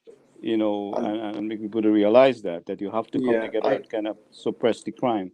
Yeah, I want to thank you, at the outset for that very helpful suggestion and guidance. What I would say is that, we have tried in different communities. Myself, the mayor of Chaguanas, Mayor Faik Mohammed, and the councillors. When it comes to crime, I think everyone gets down into the trenches. And in fact, in 2020, we would have had a crime walk in the Felicity area, which is the western part of the constituency. And what has happened is that what occasioned that again was because you had instances where you would have had a spike in the criminal activity, and whatever systems which were in place, namely neighborhood watches, the coordination of cameras at strategic points, home cameras. So what would have happened is that you would have persons who would have volunteered the use of their cameras, and then we do some coordinating on WhatsApp groups. If at all they may have fallen into a state of where it was not properly functioning or not functioning optimum. What we have done is we have revisited those things, and we have invested in devices as well. In some places, persons who cannot afford, we utilize the home sirens, and in other instances, what we have done is we have tried to get the air compressed horns. Of course, that's my terminology, but this is one of those loud horns that you can sound in an emergency from your home. All of these things we try to encourage people to get on board to have at their beck and call, and we have been doing that. So from that perspective, we have been trying on our own individual levels, village levels, community levels, to try and see what can be coordinated with a view to keeping a check in terms of strangers coming into the areas, strange vehicles coming into the areas. The problem we continue to experience is that when you do call the police and you report that there is a strange vehicle, they are seeing occupants in the vehicle, not casting aspersions, but indicating that this is something that they have observed in the community. By the time the police actually responds, sometimes they don't have vehicles. Sorry to say, we are still at that stage where we have where the police service itself, they are complaining of lack of resources. By the time they actually respond to a call, I mean, these persons who are very tech savvy and they utilize at their own instance to pursue their criminal activity, they are long gone. I mean, the kind of technology that exists today, and I'm sure, you know, in the States, they're even more advanced. They are able to tap into, you know, broadcasts that are passing between, you know, police vehicles and all of these things. I mean, people have access to technology, which we need our local police to get on board with. They need to be properly resourced. So I just to answer your or to comment on your point, it is a point well taken. I'm very grateful for that because people tend to become complacent from time to time. So we are trying to get that, you know, sorted out from the point of view of people coordinating their own efforts at a community level. Yeah, because you know we all have different schedules. You know, some people get up 2 o'clock in the morning to go to the market to sell because they're gonna pick up goods. You know, so I mean, you if you organize with your community, you you know, everyone different schedule. Donate their time. Just keep their eye out. They have the contacts in case that they if something goes wrong, they see something. You know, they say something sort of tragedy. Most people have smartphone. Down to the kids have smartphone. Utilize your smartphone. If it turns out to be not near, just delete it. But you see something going on, start to document it because Yes. you know the gathering of intelligence is more important there. You know, so even if it seems like nothing to you, still document it. You know, that is what we Yes. that's what we do in the security field. You know, it may look like nothing, but still document it. If you don't need it, you can get rid of it, but you actually have to do that. So you know, these are some of the things you know Yeah, I just want to throw out there. you know, MP Dinesh, right? At one point, they were talking about shot spotter in Trinidad and Tobago, and there were some dealings that say that it wouldn't work because of the terrain and so on and so forth, right? Now, East Orange, which had a lot of crime here in Essex County, right? East Orange introduced shot spotter, and I think somebody during I can't remember which government it was. I might have been. I don't remember. So let me don't make a statement of that. But anyways, East Orange imposed shot spotter in East Orange because they had a very high crime. And once they installed shot spotter, crime was reduced dramatically in that area because of shot spotter. Also in Los Angeles, you know, gangs have had a ritual where they used to shoot the guns up in the air, bullets up in the air to bring in New Year's or whatever. And in short space of time, the police was able to come in and actually arrest people using shot spotter due to cameras and so on. I mean, what type of innovative ideas is there in Trinidad with respect to crime using shot spotter as an example? I want to I don't like to paint obviously one doesn't want to paint you know their country, their community, and likewise I know that is not the purpose of this program. It is a discussion. So I want to be careful how I answer it, but you know, you use the word innovative, right? Using that particular example. There is absolutely no innovation right now in the police service. And I'm not blaming the police officers. Again, this comes down to those who are in authority. So I want to rest it squarely at the Minister of National Security and the government of Trinidad and Tobago. You are right. You need to invest in something innovative that will be one step ahead or a half step ahead of the criminal activities. So we don't have anything that is taking place that I could point to say that it has been implemented recently, and therefore, you know, we can expect some results. I know that the last commissioner of police would have asked for additional funding to resource the police service. As simple as it seems, in this day and age, we're in 2022, today is January 29th, 30th. What happened is that the police service would have had to be equipped with body cams. Police officers were expecting to get body cams as long ago as 2015, 2016. You had small batches of them obtaining the body cams, but that is very insignificant. So something as simple as that. The taser guns, you have limited amounts. We're talking about the introduction of pepper spray. Again, those things have not been implemented. So we are still in a position where the criminals have gone way advanced in terms of how they pursue their criminal activities. but the police service does not have any new techniques. They do not have any innovative methods. There is no implementation of anything technology driven that they can hold on to, something tangible that they can hold on to and say, okay, this is some app, this is some computer device that we can use in the office and or otherwise on the field in their vehicles that will allow them to basically pursue anything related to crime. We talk about investing in fingerprint experts and ballistic experts, and whilst we hear that there has been training of officers, additional officers, we are yet to see the results, any tangible results to show that, okay, we have a handle on even fingerprinting on the crime scene, or even when we talk about ballistics, getting ahead with the spent shells on the site, or the ammunition, getting bullets or whatever may be lodged in any crime area, crime scene. So to answer your question, we don't have that. I know that the last Commissioner of Police, Mr. Gary Griffith, was calling on the government to resource the police service in a much bigger way, in a more meaningful way, and I don't think anything happened. When we talk about criminal activity, Trinidad and Tobago being the ideal or one of the ideal transshipment points, right? Or locations. What you have is we have to protect our borders. We are not doing that in Trinidad. We are not protecting our borders. So what you see is you have a free flow from the South American continent, particularly Venezuela, coming over to Trinidad, and vice versa. And what you have is you're seeing a lot of weapons are coming to Trinidad.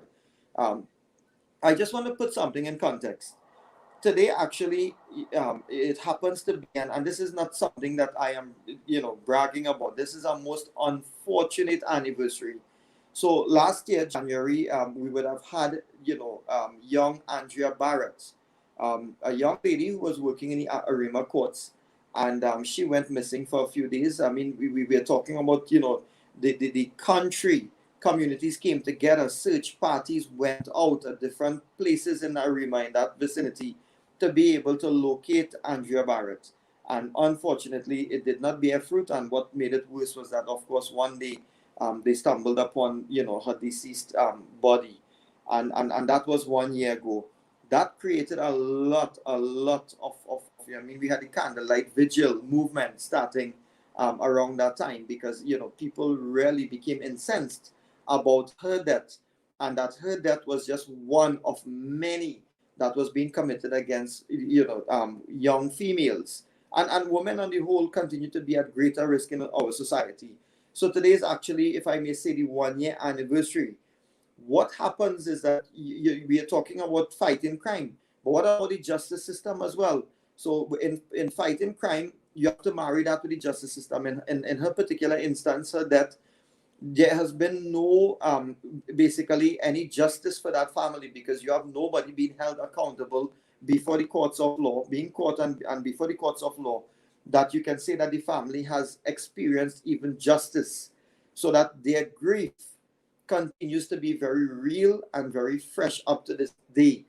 Just prior to coming into this esteemed program, I was looking at our local news, and basically this is what the news they were carrying tonight. There were interviews with Andrea's father earlier this week, and then there was Andrea Barrett's father, and then there was an interview tonight that I saw with a close relative.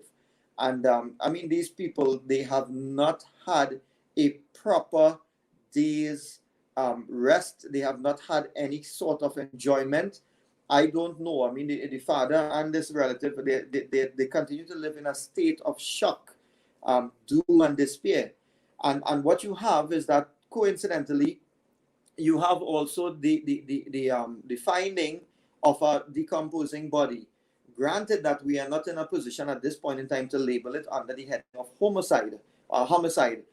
Really and truly, this is what you are seeing, another instance of a decaying, decomposing body, to the extent that we are not able to tell at this point in time whether or not it is actually a male or a female. So you continue to see these instances popping up, and more is becoming more frequent. We have an acting commissioner of police, McDonald Jacob, with the greatest respect to him. I don't know the gentleman on a personal level. We have not, as a country, had sufficient experience in dealing with him or being a recipient of his kind of policing. But what I would say is that for the little time that he has been there, he seems to be more of a political figure, politically driven. And what he had to say tonight on the news, his big release is that his plan to curb crime is that, look, they have uncovered that there's a link between drug operations, big drug lords, and because they had uncovered there was a drug bust in a very upscale area earlier this week, and they're saying that there's a link between that and the street gangs. Now you tell me, in 2022, that having regard to the findings, or stumbling upon, and I'm glad that they found this, and there was a successful drug bust. But having found that, you mean in this day and age, this is where you now begin to realize, and that is your big, I want to say, of a lane of fears and concerns of a population that, okay, we having found this, we are able to say that there is a link now between this drug bust and drug lords, big drug lords, white collar crime, and street gangs. I mean, we have always known that. So white collar activities, we always say that, the white collar criminals get away, whilst you may be able to get just the tip of the iceberg, which are the persons who are actually committing the crimes on the streets, the gangs. Something has to be found in it. We know all of that. But after successive years, in the last 3 or 4 years, where you have had more than 500 murders a year, coincidentally, for this month of January, we are already crossed 47, I believe it is. If I'm mistaken in the number, 47. We have had 43 murders in 27 days. So I haven't been able to check the up-to-date statistics today, but up to the January 27, we had already had 43 murders. So what you're dealing is with an almost 2 murders per day. So I say that when we look at it in this context, it gives you an idea of where Trinidad and Tobago really is, and we are not in a good place. Not one off, but most of the daily editorials today, Saturday morning, so in the Express newspaper, which is one of the major newspapers here, you have Express, you have the Guardian, you have the Newsday, and what they say, this is how they started. It is becoming increasingly evident that the police service has no plan for countering the deadly wave of gang violence now sweeping the country, and is as helpless as the rest of the population. This is the commentary, the editorials that we are seeing in our national newspapers. So it is to give you an idea of where we are, and it is really a very, very bad place to be. I mean, population is very distraught right now. What happened to the 200 motorcycles that was donated to the country by China? How they had been utilized? Yes, what I can say is they are being utilized. As far as I am aware, I don't know if the full complement of 200 is being utilized in a manner of officers who are on the streets, dealing and patrolling areas, hotspots and things like that. That is not information that comes at hand to me. But what I can say is that even with the donation of those, motorcycles and even the government's claim to fame, where they now have 2 patrol vessels, what you are not seeing is you're not seeing a bridging of the gap between the utilization of resources and a decrease in criminal activity. We are not seeing that. A large part of that must point in the direction, and as I said, I don't like to paint any doom and gloom picture, but I have cited to you all purposely what the national newspaper editorial is today, what the news headlines are tonight, what really is a hopeless comment, or commentary coming from the Commissioner of Police, and a lot of things are really happening in Trinidad. Lack of resources, lack of meaningful resources, no proper implementation of crime fighting plans, and we also at this point in time we are basically, my colleagues in the United National Congress, we have very experienced politicians in the personalities of Dr. Rudal Munilal, MP Rodney Charles, and they have all been fighting this, this commentary, and they have been calling for accountability. They have been talking about CCTV cameras. Why is it we don't have functioning CCTV cameras, and why we are not getting data collated from these cameras to be able to assist in crime fighting Why are we not seeing a decrease in numbers? And to come back to answer your question, you talk about the motorcycles. This is where we see it points to a rudderless or a headless police service and a national security council, which exists in Trinidad and Tobago. But we are not seeing the National Security Council. Of course, the head of that is none other than the Prime Minister. You would have the Attorney General, and then you would have the head of the security forces, the various security arms in that council as well. And that really, we are not seeing leadership at a time when it is needed the most. What I see a lack of understanding on how the resources should be deployed. It's like we gather together in a corner for some drinks, and in the meantime, the entire fence line is open. We all holding in each other's hands when we're on patrol, sort of thing. We're not really deployed properly. We're not in good. We don't seem to understand that we have to engage the civilian population because we are outmanned in what we're dealing with because the situation is so chaotic. So you have to combine the military, the police, and the civilian population. One of the things I've seen in our communities here is the auxiliary police, which is volunteers from the community that helps with the patrolling. When you have an event, also they come out and they kind of assist with keeping watch and directing traffic. So the actual police force is free to do the other things that are absolutely necessary. So the auxiliary police will do the surveillance, quite a bit, and the traffic direction, where the police is free to respond to criminals. So I want to strongly encourage and bring this, where maybe you guys can take it to Parliament, because it does have to be a legitimate thing. It's not something they just can throw together. And, the neighborhood watch is something different compared to the auxiliary police, where this is an official team that, that is authorized by the government to function in the municipalities with this. So this is something I want to encourage, very much. And if I may just interject now, again, I mean, what you are suggesting there is an extremely helpful, piece of advice that we can, if we can only implement it in Trinidad. There is provision in the law which would permit a joint army and police patrol. There is provision in the law. There are things that, the president, we will have to have issuance of the proper notice, and therefore you can, in fact, have the employment of a joint army and police patrol. And therefore, these are things that can be established in hotspots or at certain, I would say, strategic locations at the very minimum, and therefore you can fight crime. But there seems to be a lack of willpower, political willpower.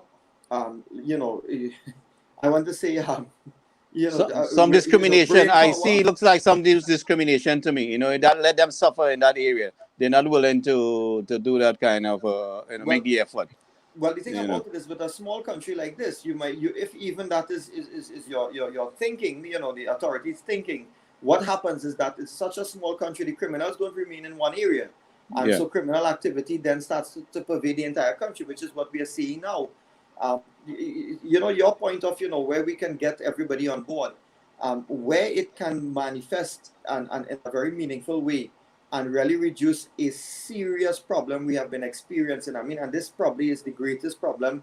I don't want to say the greatest, but it is the most egregious criminal activity we are seeing now in Trinidad is really human trafficking. And therefore, a lot of the crimes that we are seeing being perpetrated upon our women. Top of your answer, yes, our women folk. Really, I think this is where we need to protect our citizenry, especially women, because what you are seeing is that the lack of border control, the lack of inland patrols, and the underutilizing of the manpower we have, and no strategic planning. And also you are not resourcing those who are out on the field. We are really seeing there has been a spike in terms of the criminal activity as perpetrated against women in Trinidad and Tobago. And that in any society, when you see that the women are being targeted and they are being taken out, very, very easily, and there's no justice, nobody is being held accountable, that is a telling sign for a developing country. So Top of the hour So answer. Dinesh Rambally, we wanted to hold it right here. We're going to go for a quick station identification. Stick on states. In the village with the DAG Triplets on WZYE 95.9 FM. We have with us in the village tonight no other than MP Dinesh Rambally. Let's go for a quick station identification. Stick and stay focused. In the village with the DAG Triplets on WZYE 95.9 FM. You come to every Tuesday, Thursday, and Saturday. Stick and stay. Don't go nowhere. It's in the village with the DAG Triplets on WZYE 95.9. You're listening to WZYE 95.9 FM. You are listening to WZYE 95.9 FM, the most influential name in Caribbean radio in the tri-state area. Broadcasting from East Orange, New Jersey, the most influential name in Caribbean radio, WZYE 95.9 FM. We are back with you. It's in the village with the DAG Triplets on WZYE 95.9 FM. We have with us the MP from Chaguanas, MP Dinesh Rambally, with us tonight in the village. MP Rambally, there's one or two questions from in the chat. Vonnie Rubber said, Mr. Rambally, is there any plans to ease the traffic in and around Chaguanas? Okay, so if I may answer that question before you move on to the other one.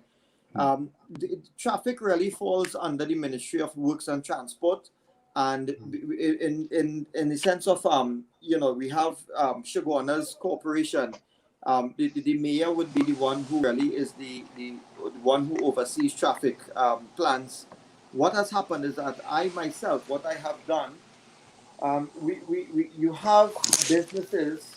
An increase in businesses throughout the central vicinity. So it's not limited to Chaguanas. What happens is that, you have Freeport, you have Chase Village. They're along the Uriah Butler Highway heading into Port of Spain. So if you want to go from point A to point B, what happens is that on a morning time, now that, we are seeing greater, reopening of the economic activities and economic hubs in Trinidad, what you're seeing is that the traffic is backing up again as people seek to head into the capital city, right, Port of Spain. So what you have is like Monroe Road, which is within the Chaguanas, my constituency, Chaguanas West. You have Monroe Road and Charlieville. You also then have Endeavour Flyover, which also falls within my constituency.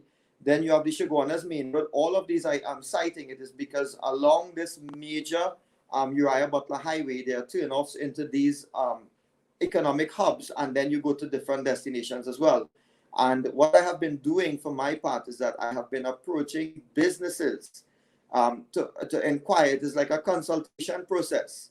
So I have actually been consulting with them because I want to get from them what do they think would be a solution to the traffic plan, or a traffic plan that would have a solution for the traffic in their vicinity. And then what happens is that hopefully that we can have maybe a town hall meeting or something like that once the numbers are permissible to have a big meeting and a gathering, that we would then be able to prioritize where we can have resources being spent. Because I certainly don't want to approach or to lobby the Minister of Works and Transport asking for something to be done in a specific area, and then you have other constituents in another area taking the position, well, who told MP Rambally that that is the solution, and why have they focused in this area alone and not other areas? So that it has to be that we can come up with a plan which everybody will know that we will work towards a solution.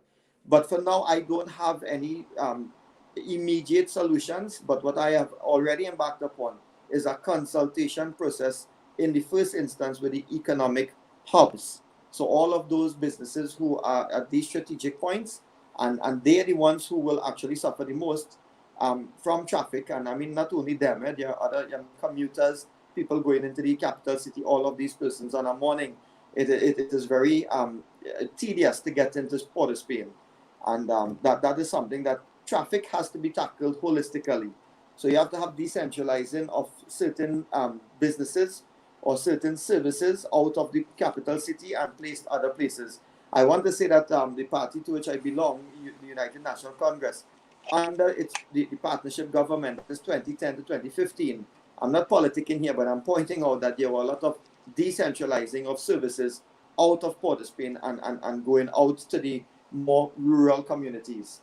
So you have to have, along with that, you now have to have, the fixing of roads, maintenance of roads properly. And as I say, for my constituency, in terms of finding, immediate relief, you have to prioritize some projects. That is where I'm going down into consultation at this point in time. That's something I've been strongly recommending, the decentralization, of the government resources that you go into Port of Spain for everything. That is something has to be done. But I also strongly, for the central area, I strongly do recommend the Shogunus market be relocated from where it is. And probably you could turn that area into a parking lot to help with parking and get people off the street. I mean, you get the people off the sidewalk. And I would suggest as you're coming into Shogwanas on the side where Price Mart is over there, that area off the highway, you could get, an access into easy access to the market. And probably, you could link the public transportation to connect. So there could be like a hub somewhere around that area. So you build things, with a bigger picture in mind. You don't just throw the market there. One of the things that was recommended was the hospital for Shogunas, which they wanted to build. And I had suggested along the highway too, so that the ambulance has easy access. Instead of having to go through a back road, it could come straight off the highway into the medical facility. So this is something I had suggested to the party, way back when, So Yes. Again, I want to say that I am extremely elated that you are, in this forum, that you are pointing out these things, because they have been on the cards for some time. Yeah. Again, there must be a will. There has to be some political will to go in this direction. Yeah, so I made those suggestions to the previous political leader also. We became good friends a while ago, and these are the things that we saw eye to eye on these things. So I do want to thank you for the effort you made with resolving the cremation issue for our people in the difficulty that they were having. I saw no justified reason for them to be having to go through this process when it was not necessary at all. I do want to thank you for clearing up that. So I also saw you involved with the merit list of the choosing of the commissioner. Can you enlighten us of what's taking place, where we heading, at this point here, where it seems like the previous merit list was has become null and void, and I don't think it should, because they have changed into a new commission, police service commission. So yes, I think we need to get back where we left off, and really address that issue. So maybe you can enlighten us, being that I saw you were involved a little bit with that. All right. I would be happy to just say a few words on this, but before I start, I want to make it abundantly clear that Mrs. Kamla Prasad Bisesa has been, leader of the opposition and, of course, leader of the United National Congress. She really has been, holding the government accountable in terms of what took place that would have led to, no commissioner of police being in, holding the office. So imagine one day you have a commissioner of police in the office, and then the next day you don't have a commissioner of police. And then a few days after that, you have no police service commission, the entity which is mandated for maintaining a merit list and, of course, producing that merit list to the president so that it can then be relayed to the parliament for the purposes of ensuring that these offices are appropriately filled. What has happened is that Mrs. Prasad Bisesa has made it clear that, we wanted to be able to debate these issues in the public domain, in the parliament, which we were not allowed to do. We wanted to debate it in the public domain, which we have continued to do in as best as we can. But the best place to deal with these things, so that, the ministers who are accountable, who are the line ministers, they ought to be on the record as giving an explanation as to what took place. One day you cannot have a commissioner of police and then in one fell swoop he no longer exists. It is as though he's somebody who's running from the law. And then, this is the whoever heads the police service, it gives by extension a direction to all of the officers in the police service. And this is one of the main reasons why crime is again spiking out of control. It is just spiraling out of control as we speak. And we don't have, a proper explanation as to why it is, the merit list, which was in existence certainly as up to July, August last year. Why is it that that list, when it was produced to the president's house for the consideration of the president, and what the president was duty bound to do was to then take it and relay it to the parliament, what happened is that merit list, there was interference with the list. And no matter how much times we asked that question, Mrs. Kamala Prasad Bissessa insisted on getting a response from none other than the Prime Minister and the Attorney General themselves, what really took place, and also the President, when we realized, look, the President, it would have come to the attention of the President, why is it that they were keeping quiet for that length of time? And therefore, months passed without any proper explanation from them as to what took place. But what we have as the clear, undisputed facts are, one, there was a situation which led to a commissioner of police no longer holding his office. So we had no police commissioner, no substantive police commissioner, no acting police commissioner for some time. That is number one. That cannot be disputed. That is, there on the public record. Two, you had successive resignations from the commissioners, those who were serving in the Police Service Commission. And with the resignation of each one, you saw something which was more undesirable about their resignation. In other words, they themselves were speaking out in a way which was calling for accountability. They themselves did not understand. When they themselves were part of a process, they couldn't comprehend why it is the chairman of the commission had acted in a particular way which led to the demise of the merit list. Then you had, and this continues to be undisputed, we just don't know in what circumstances, or I should say in what the full sum of the circumstances, why is it that there was a high-ranking official who interfered with that process, so much so that the merit list was recalled. Having been delivered to the president's house, it was then recalled. Why did that take place? It ought not to have taken place in the first place. And now we are seeing in the news that there's reference to the fact that the Prime Minister himself started to express loss of confidence in the Commissioner of Police and whatever. And we need to, join the dots. We need to link all of the dots and figure out what has taken place, because the government is not accounting properly to the Parliament. What did they do? They were taken to court and haven't been taken to court in terms of, the way they were seeking to fill the position of acting Commissioner of Police and otherwise.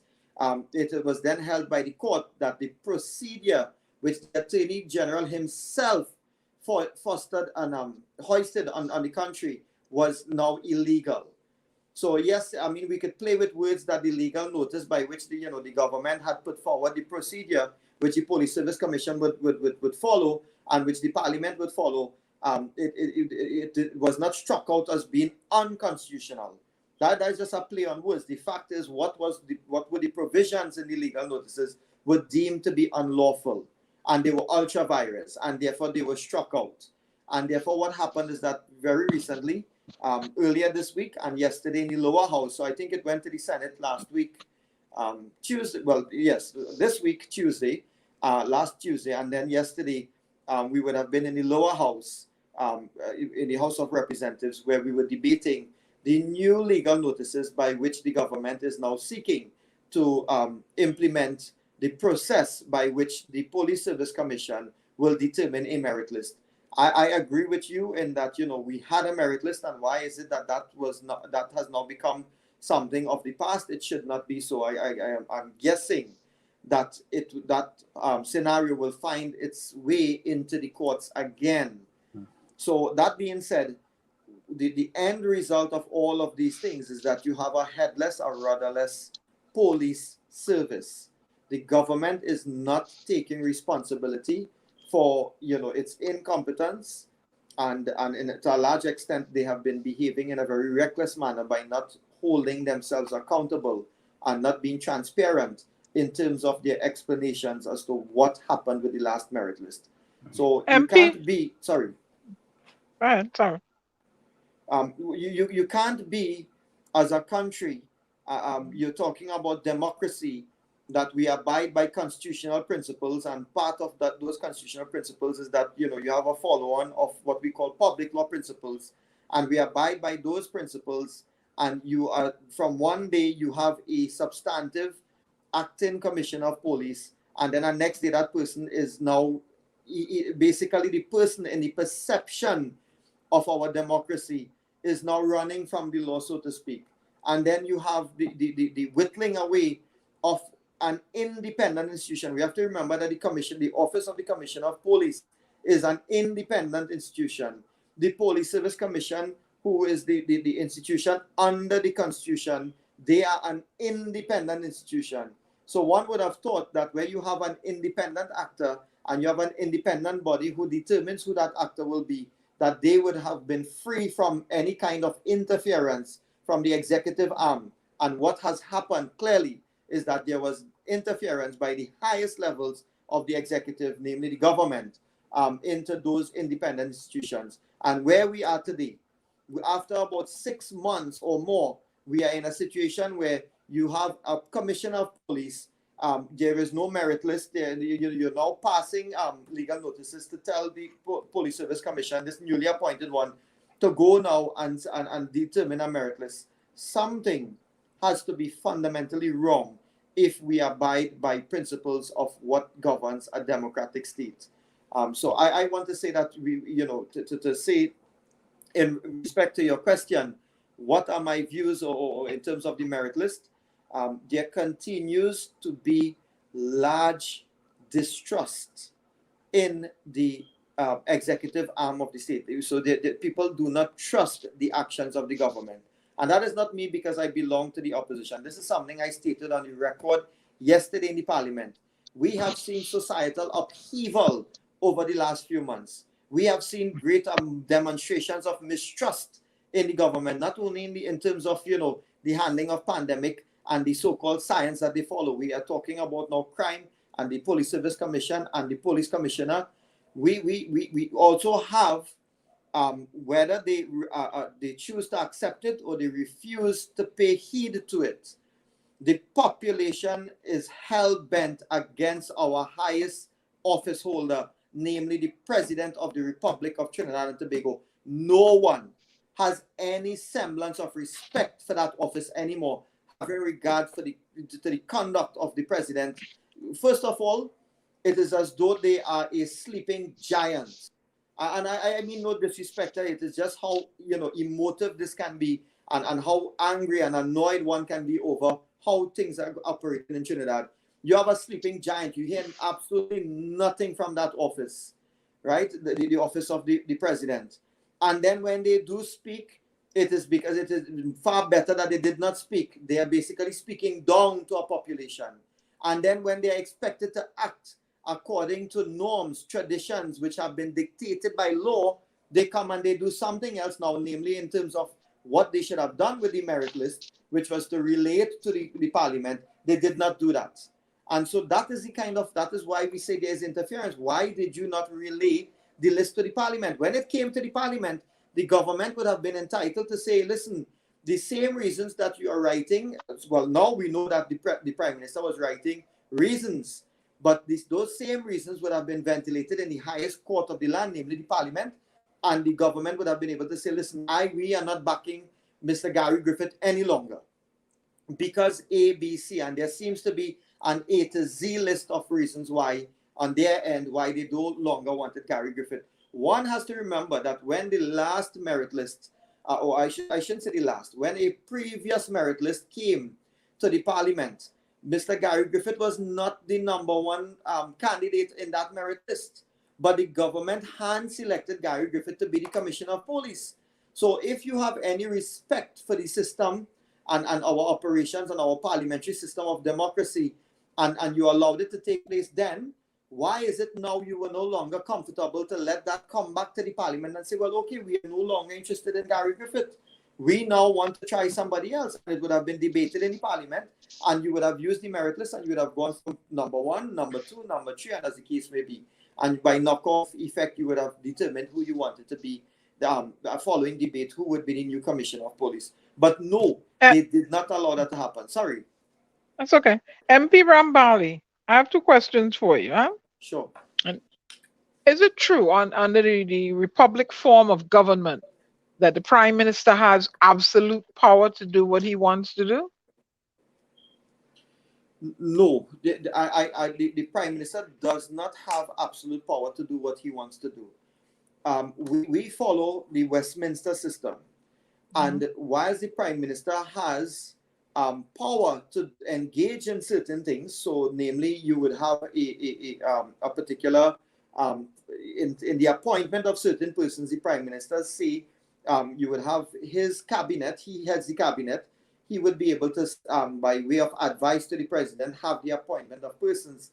Yes, that is, to that extent, yes, the prime minister can be deemed to have the absolute power. But that is not how it works. What happens is that you have certain systems in place for critical institutions, and case in point, Police Service Commission and Commission of Police, that when, even if the Prime Minister and his cabinet has certain views about who should be the staff and the office holders, that it has to come to the Parliament to be debated and then to be a vote taken thereon. So from that perspective, no, it is not absolute power. That is where the accountability comes into play. So what would happen is that, for example, Police Service Commission, you would submit the names to the president. The president invites the list of nominees. The president comes up with the list of nominees, and then it will be discussed with both the prime minister and the leader of the opposition. So that is for Police Service Commission. Office of the Commissioner of Police, that is why there is a merit list. So the merit list, there are certain procedures and protocols, instructions by which the Police Service Commission must utilize in arriving at this merit list. So you would expect that the top candidates, right, whether they are existing police officers or otherwise, coming from other sectors, those names would find its way into that merit list, and then that comes to the Parliament. So no, the Prime Minister does not and ought not to enjoy absolute power in under our Constitution. It is not framed and it was not meant to operate and work like that.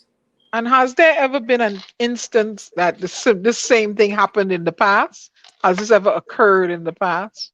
Where yes, that the list was, it went missing and right. No, certainly not this environment. I know, because you want the Commissioner of Police, because of the fact that you want to ensure, number one, that the Commissioner of Police is independent of any interference. Apart from interference from the executive arm, you want to know that the Commissioner of Police does not board any kind of bias or prejudice or any favorable links to anybody in the society, that it will overcome his exercise of duty. That is why you are very careful to select a Commissioner of Police. So I know in the past that there would have been conflicting positions in terms of candidates being suggested on the merit list. But we have never had, to my knowledge, we have never had or found ourselves in this quagmire which we have now found ourselves, where you had a total dissolution of the Police Service Commission, and the dissolution took place when you already had the outlawing, and I want to use that term loosely, right? Where you had the Commissioner of Police becoming an outlaw to the law. So that is, I don't know we have ever found ourselves. I know there has always been heated conflicts in the appointment of that person, and we expect that in a thriving democracy. We expect that, but what we don't expect is that the office will be vacant for any lengthy period of time as we are now, and that you will not have a Police Service Commission for the length of time that we found ourselves in recently. And now you have a situation where the government passes a legal notice. So even following on after all of those mishaps and instances of interference at the highest levels, following all of that, and you have a determination, a judicial determination from the courts as to what is the way forward in terms of the procedure to be adopted by the Police Service Commission. When the government actually implements that, they implement Legal Notice 277 of 2021 on one day, and within 24 hours, they then come the next day now to implement legal notice 278, which seeks to amend the first legal notice and to remove key aspects of what they had in the first one. Namely, they do not want to have recourse or consideration to seniority within the police service. And therefore, you have to ask yourself, how does the government find itself flip-flopping so much and to such a great degree and extent in such a short space of time?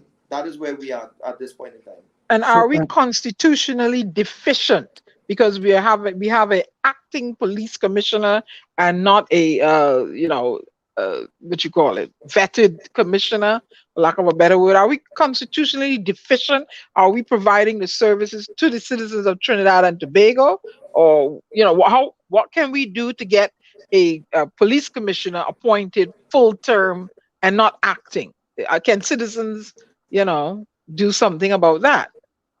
Yes, that I want to thank you for that question, because I think that question will allow us to somehow hopefully sum up what we have been discussing.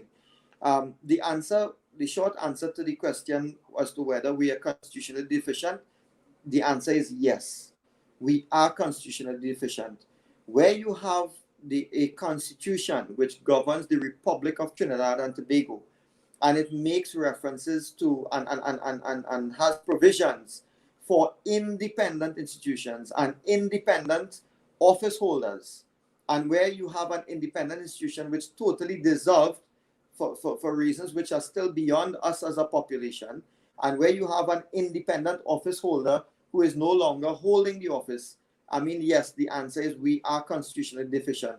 Citizens are not getting what they deserve, and what they are getting instead is exactly what the Constitution was aimed to prevent. It was aimed to bring a certain amount of lawfulness and peace and good governance in the society.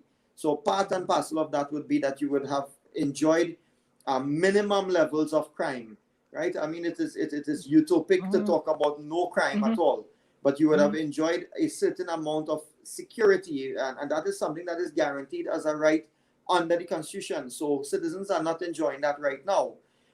In terms of where we go from here with our systems, the government has been taking steps. But if something goes wrong, and when something goes wrong, I mean, I don't mean that it has to be a personal blame being ascribed to anyone, but if there has been a mishap and the government comes clear on it, yes, the population is expected to say, well, what kind of incompetence is this? And why did that happen in the first place and whatever? But that is what a democracy is. People will ask questions and they expect to engage in debate about things that govern them. So, but if the government had come forward and come clear as to what had happened in the first instance and what steps they proposed to take moving forward, the population would have trust and confidence in it. All that has happened now, since, certainly July, August last year, coming down towards the end of the year. And now, as the government moves forward, this is something I would have stated in the parliament yesterday. The perception is a real perception that all is not well. And there is an underpinning mistrust that the population has in high office holders, namely the head of the National Security Council, that is the Prime Minister, the legal advisor to the cabinet, that is the Attorney General, the head of the Republic, the President herself, Her Excellency. All of these office holders are basically holding office, but not holding office on the goodwill of the population. And that is really sad. It is not what is contemplated under the Westminster model. And so we need, in moving forward, even though the government will try to remedy all of the mishaps and seek to move forward, unfortunately, there will be an inescapable distrust that the population will continue to hold in them and in the process. And, I mean, I want to say, God forbid, that when we do have the appointment of a substantive person to even act as Commissioner of Police or hold the position of Commissioner of Police and Deputy, unfortunately for those persons, the question is whether or not people will have the trust and confidence and the faith in those office holders now to do what is necessary to bring back some semblance of crime fighting, plans and everything else that goes with the office back to the, Trinidad and Tobago. So MP Rambally, this is what I see, right? In my analysis, right? Two things that comes to mind, right? And either it's systematic or it's constitutional. I don't understand how a police service commission could be making recommendations for the commissioner of police, and that's not their expertise. That's the first thing. I don't get that, right? Because if I'm making recommendation, I'm selected, right, to be part of the police service commission, right? And secondly, I don't understand how a person who has never gone through the Trinidad and Tobago Police Service can become commissioner of police.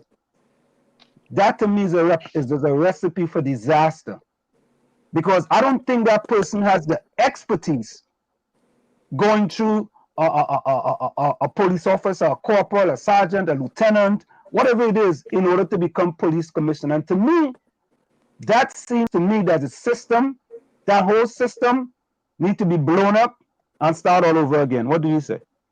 Yes, I agree with you totally. And in fact, that was I am sorry we didn't have this interview earlier, right? In the week, because I could have used the points to debate in the parliament yesterday, right? And from all of you, because I mean, what you all are raising here are very deep, philosophical points as well, and raising issues of perspective as well. I agree with you that members who have to staff the Police Service Commission ought to be in a position that they can make proper recommendations. So you can't put people in those positions, have them as commissioners, and then they themselves have no clue about what is necessary in terms of holding the office and what is expected. But what I would say is that under the Constitution, this is where you have the president ought to have determined, can have her own. Well, in this case, it's Her Excellency. So I'm just using, Her Excellency. She can determine on her own, after being properly advised and looking, amongst the society, to determine who in her mind are worthy candidates. Those candidates now must, I agree with you, they must have some appreciation or understanding for the job at hand. Else they are just really warming a seat. That is what we say in a local parlance, right? They're warming a seat. When the president does that, the president is expected to deliver those candidates, the names of those candidates, to both the leader of the opposition and the prime minister. And there is supposed to be some kind of an attempt to have consensus with respect to the candidates. And then if there is consensus, well, the names go forward to the parliament. And if there is no consensus, well, the names can be, but a process must be followed of consultation. What we have had, and maybe I should not get too in-depth in it because we will run out of time, but I agree with you on that point with respect to the police service commissioners having some experience. So that is contemplated. So the law does take that in its contemplation. That is the spirit of the law. It is just what we do as a society when we hold the office, whether or not we will do what is right. So one expects the president and one expects the other office holders to do what is right in terms of selecting those persons. Now, a person who has never gone through the police service, but expecting to hold the position, there are different schools of thought on this. I am minded to walk that line, which says that you should have some kind of experience within the police service. So that is one school of thought. But there is another school of thought that even if you may not have been exposed to the police service within the jurisdiction, if you are somebody who is sufficiently qualified and would have spent time in a police service, as we have had in the past, that once they can inspire that confidence and they know what to do, that is there. But I want to say that there are different schools of thought on it. My personal preference is, of course, you look for within your ranks to see who you can say, well, okay, they are up to that public standard expected of them, and they do hold the qualifications, they do have the know-how, and experience that they have will obviously be something that is unparalleled with people who come from outside. So MP, that is you are right, but again, as I said, there are two different schools of thought on that. MP Rambali, I was wondering, in the case of Dwayne Gibbs and Iwatsky, whether or not the commission had any input on what was the criteria for making them eligible to hold that position. So what would have happened is that, and again, that is where I said there are two schools of thought. In respect of Iwatsky and Gibbs, they did hold positions within in their jurisdiction where they would have been exposed. It's not like they were outside law enforcement. They were certainly within the discipline of law enforcement, and they held certain qualifications which the government of the day at that point in time felt they could have utilized these officers. One would recall that what was done was that they were put on contract. It was not that they were going to be utilized as in the case of other commissioners become permanent.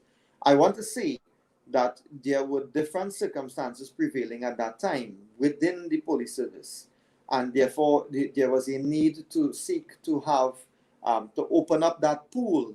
So it was open to have candidates within the jurisdiction as well as consideration out of the jurisdiction. That still continues till today. It's not that has changed. One of the things I said yesterday in the parliament is that we need to get this right as a country. We have to get it right, because it cannot be for such an important office that every time we are talking about appointment of a deputy even, or we are talking about acting on, and ideally you want to have a substantive commission of police. When you have somebody who is well qualified and they are very well grounded in their job, not acting, but they hold the position. I mean, you don't need me, and we certainly don't have to debate this point. They are able to perform at a level and at an optimum standard, which will only be beneficial for the society. The only time that will not be beneficial is if the person was not suited properly at all for the position. But once they are properly suited and they are put into that position, I can't see that we will not make a dent on crime, and that they themselves will make, have the authority figure for the lower ranking police officers, that they will be able to inspire confidence in them as they seek to perform their jobs and carry out instructions in terms of fighting crime. So getting back to your question, there were different circumstances prevailing then, but you had legal notices which would have allowed recourse to have consideration of persons within and without, outside of the jurisdiction. MB Rambly is interesting, right? The wonderful discussion we having. Dwayne Gibbs was second on the merit list, right? Yes. So what happened? So what happened, right? And this is a point which I know of my own. These persons would not necessarily have enjoyed, even in their own jurisdiction, the highest ranks, right? So that is one thing. I mean, that is a fact. But again, but let us throw something in there too. Yes. Where he was coming from, in his constituency, so to speak, in Canada, I think the population was it was under 1,000 where he was coming from, his population, and he was coming to a place of 1.4 million people. So you know what it's like to me? That's like taking a basketball coach and bringing him to Trinidad and telling him to coach cricket. You know what I mean? It's just two different things. So I couldn't understand. Right, because today we talk about who was first on the merit list and who was second, and so on and so forth.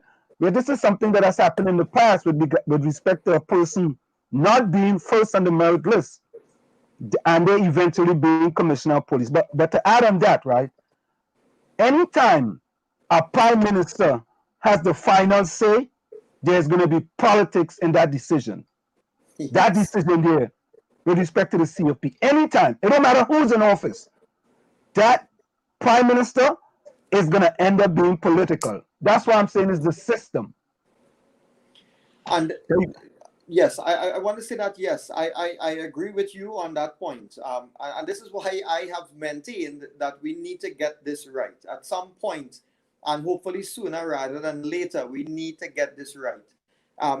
It is correct. As the system stands now, you don't have to be the first on the merit list. What happens is that the merit list would have the names of different persons, and successive governments have for whatever reason, and as I say, there would be prevailing reasons, accompanying the decision at that point in time. Even our previous commissioner of police, as I said earlier in this interview, Mr. Gary Griffith, he was not at the top of the merit list. And you had several persons who were ahead. But when it comes to the parliament is not constrained in going with the first person, because what happens is then you will have a debate which takes place involving both sides. You are correct that party, so you're talking about the prime minister now, because obviously he has to be enjoying the majority to be the prime minister. They will ultimately determine which person they want. But you see, in this system, you expect that when you have the selection of persons on a merit list, you are talking about the cream of the crop. That is what is expected to come forward for the consideration of parliament. The politicians now, when they get involved in it, are expected to say, well, okay, these are the cream of the crop. They then do their own investigation and homework, and they then say, well, okay, there's reasons X, Y, and Z as to why or not this person should or should not be appointed. And what is expected to take place in the parliament is that all of the parliamentarians really debate the candidates for the interests of the country. And it does not always have to be, and it ought not to be, where it is a personality issue, or you think you will get more favorable, relationships with a particular candidate, and that is the reason why you're picking them. It was not meant to work like that. So basically, we could throw that merit list away because cream rises to the top, and we don't necessarily need the cream. Well, the merit list is meant to ensure that we get the cream of the crop, because what happens is that, what really happens is that, and I'm not defending the merit list, I'm saying that what is contemplated with this merit list is that you will get the cream of the crop. Sometimes, sometimes you would have persons who, by reason of seniority, right, as it exists now, they would be at the top. You would have other persons who have qualifications, may have not been as many years as another candidate in the service, but they have also exercised their options in delving into other disciplines, but they do have the qualifications, and they want to put their hat in the ring. And this is where the Service Commission now will do what is necessary, whatever is detailed to them, in selecting those names which they feel are the best candidates coming forward. Again, as I say, it's not a list of 2. It ought to be a list of a minimum of 8 or 10 candidates, as the case may be, and that comes, and then the politicians will determine. But again, politicians are not supposed to be engaged in what we would call petty politics. Politicians are meant to engage in the business of the people. That is why it is politics. It is a completely different discipline, and they are expected to engage in the service of the people. They have to act in the best interest of the people. So when you have a system like this, it is not that the system itself needs overhaul, 100% overhaul. I think what it needs is it needs to get its act together. We need to get it right in that, okay, we agree that this is the system that governs us moving forward, and in politics, it must be a system which has within it checks and balances, and these checks and balances will ensure that even if an individual is not acting in the best interest of the people, that can somehow be curtailed by a balanced provision within the system.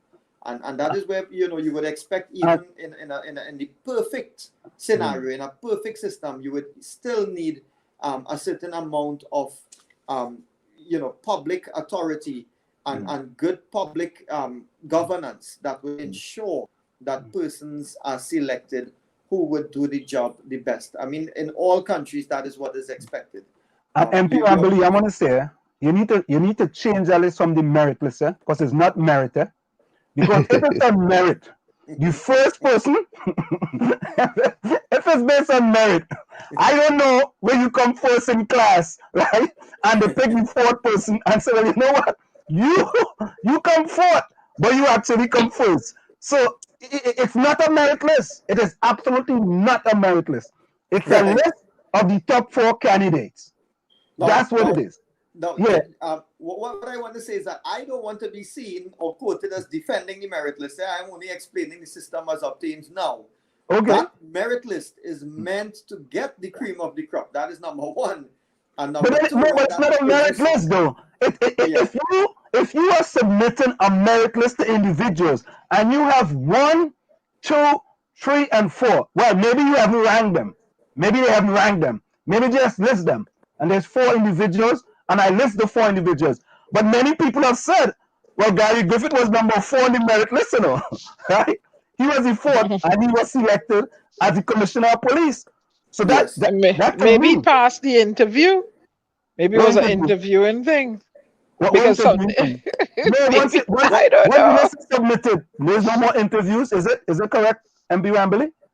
No. Once the list is submitted to the president, that list comes to the parliament for debate. There isn't any interview thereafter. That is it. Yep, that is correct. So if the list comes to the parliament for debate and it didn't come this time because it suddenly disappeared due to osmosis, then the constitution is in crisis. Yeah, but Diana, the point here is that I hear you, but the point here is that I'm telling you guys, this is a whole system, a merit list, anything of merit, and you rank people, right? So, for example, if number 1 have 99%, number 2 have 97%, number 3 have, and so on and so forth.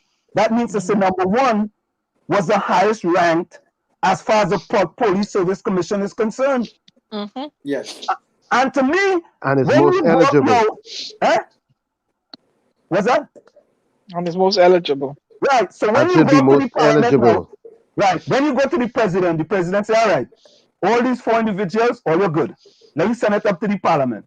You send it up to the parliament now, and the debate starts, and everybody debating. But here, I think number 1 should be number 4, you know, right? And number 4 should be number 1, right? Does the parliament have a discussion with the Police Service Commission as to why they ranked each individual as 1, 2, 3, 4? No, that does not take place. Once the list comes to the parliament, then the debate takes place in the house, which is, you know, between the both sides. You know, you have the government and you have the opposition. And so that debate, I basically think that they're wasting time.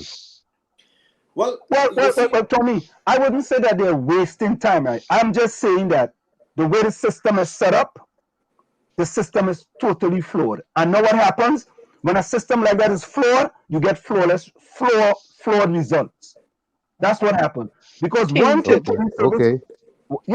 Police Service Commission makes a decision and they send a merit list, and then the parliament now is going to look at the merit list and say, you know what?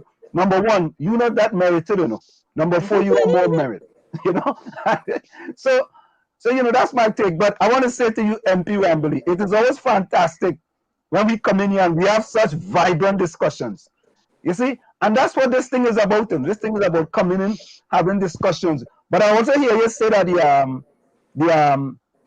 the system as far as picking a COP is blighted. Why you say that? Well, in local parlance, all that you have discussed, all of us, what we have discussed here tonight, that it has arisen because of the fact that the system is not producing the best person. It is because the system itself is subjected to interference. And that is why I'm saying that over the period of time, when every time you seek to engage in a process which ought to lead to the selection of the ideal candidate, the best candidate, and when that best candidate comes forward, if for some reason or not you have an interference by some office holder which denies that suitable candidate from being listed, that's why I'm saying the process is blight.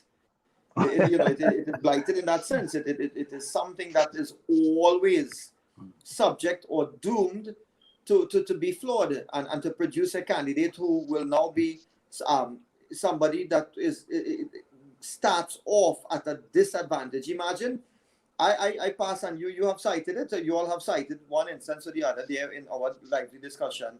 Imagine I am the top candidate. I have done all. It is a series of tests. It includes physical. It includes algebra. It includes how I personal skills, interrelational skills, and all of those things. And I top it 10 out of 10, 20 out of 20, 100 out of 100 in whatever instance. People say, well, okay, this guy, this Rambally seems to be the man for the job. Look at his scores and whatever. And then it comes to a certain point, and because of the politicians getting involved, which under the system, it ought to be a respectable and a responsible system, and people are expected to exercise their discretion in a manner which is in keeping with the best interests of the population. When all of those things are done, then my name comes up, and they say, okay, and somebody in the parliament says, no, I don't like this guy. And then they say what they want. And then after that, now I am relegated to second place. And then something happens again, and somehow I end up on the job, meaning commissioner of police. And then it turns out that they said, but wait a minute, you were not the person who was number one on the list, or you were not the person who was being recommended in the parliament. Either way. And you are now on the job. It means I start off at a disadvantage, because the people already start with some kind of distrust, some kind of misplaced confidence or lack of confidence in me. And that is where I agree with you all. I am not defending any meritless system or the system as obtains now, but the system has worked at some instances in the past. But it seems as of late, what has happened is that the system, because of the interference and because of the manipulation of the processes by this government, and what we have experienced in the more recent times, that is why we are having a conversation which suggests, for all intents and purposes, that the Constitution is deficient and is falling apart, because office holders, under the Constitution, contemplated that all office holders would have acted honorably and would have done the decent thing and ensured that, whatever exercise of discretion on their part would have been in the best interest of the people. When that is not taking place, I don't think we can really blame the Constitution. We have to blame the office holders for not keeping with the intent and spirit of the Constitution. Last statement before you go in the chat here. It said, Mr. Rambally, John Public feels that they are not hearing their position on many missteps of the government. What do you say?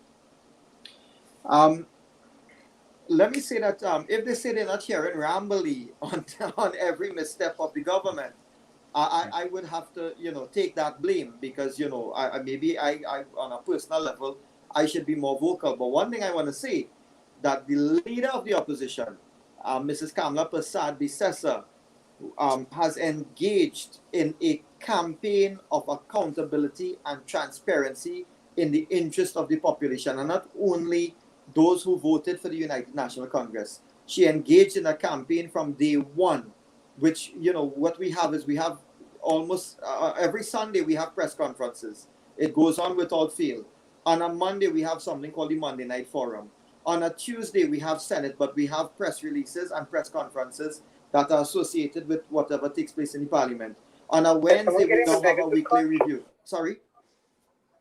No, go ahead. That was somebody else. Just go ahead. Go ahead. So on a Wednesday, on a Thursday, we also have a forum, right? We have party activists and members of the party who join these activists on various programs. And the Village is one which, I know that it is not promoting any particular party. It is actually promoting conversation and discussion on key issues. But we don't shy away from these kind of programs as well. And then on a Friday, Friday might be the only day that we don't have press conferences. But that is because we are in the Parliament traditionally on a Friday in the lower house. Saturday, we do have activities because we have to get down into the ground to talk to the people in our constituencies and stuff. So that really ought to, if it is we are failing in any way or delayed in any kind of way, Saturday is the day that you have to get down there and make sure that you keep your constituents up to date, and whatever they may wish to relate to you, you hear them. And again, it gets going like that. So I want to say that, I appreciate that some people may feel that we are not vocal enough or not, critically vocal on all issues, and they are entitled to hold those positions, but and those opinions. But I want to say that I can't say that for the leader of the opposition, I mean, she is really out there every day. I mean, the kind of press releases where you have a prime minister who gets up in the parliament on any given occasion that he gets up to speak, he always complains about the fact that the opposition is always talking this and always talking that and has the opinion and everything and whatever. I mean, it shows that we are always there. Once something happens, we are always there to offer our opinion. And our opinion is, I want to say, and I want to make that categorically clear, that our opinions, 9 out of 10 times, they are constructive criticisms. And the 1 out of 10 times it is because it is a criticism which we must level and call it for what it is. So, I mean, we are the loyal opposition. We are not meant to be, kind. We are meant to ensure that we keep the government in check and present ourselves as a viable government in waiting. And that is what we have been doing with our political leader. MP Rambally, I want to say, MP Rambally, I want to thank you so much for always joining us and spending so much time here with the village. We, as you said, we welcome anyone to come into the village, and that's the difference with us here. We are not trying to say that only one person can come and we don't want to hear from this other person. No, anyone can come into the village, and we appreciate that many times that they have reached out to people in your party.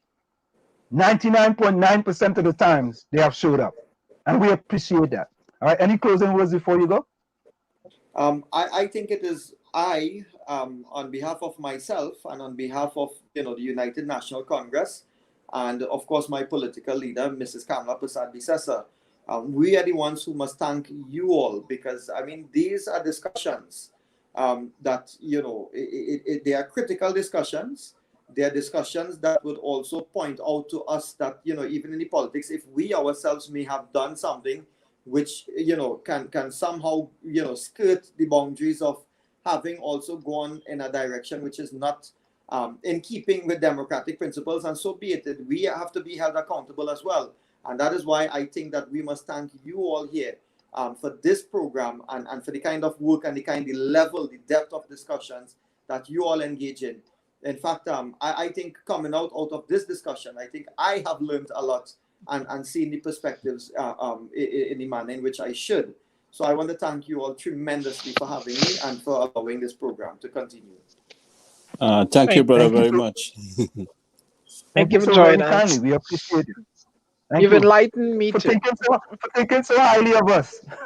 We want you to come back. We don't want you to take so long to come back. We want to continue the discussion. So pretty soon. All right, take care. Thank you, MP Rambally.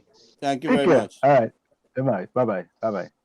You see, folks, that's what it's That's what it is, Any chance that you see anybody else there? I was expecting my brother for about 15 minutes. No, we didn't see your partner yet. Hey, Gary, we just go to sleep, we ain't vampire like you, Hey. Wait. At the top of the hour, all right, let's go to the top of the hour. And we have something in the chat there. We have to get to somebody's statements. I'm in the chat. I Mulligan and them going back and forth, and Fish Stick and Eugene Daniel. Is Eugene Daniel or Eugene Julian? I'm getting man a new last name, yes. But I think he's gone and sleep already, so I don't call his name.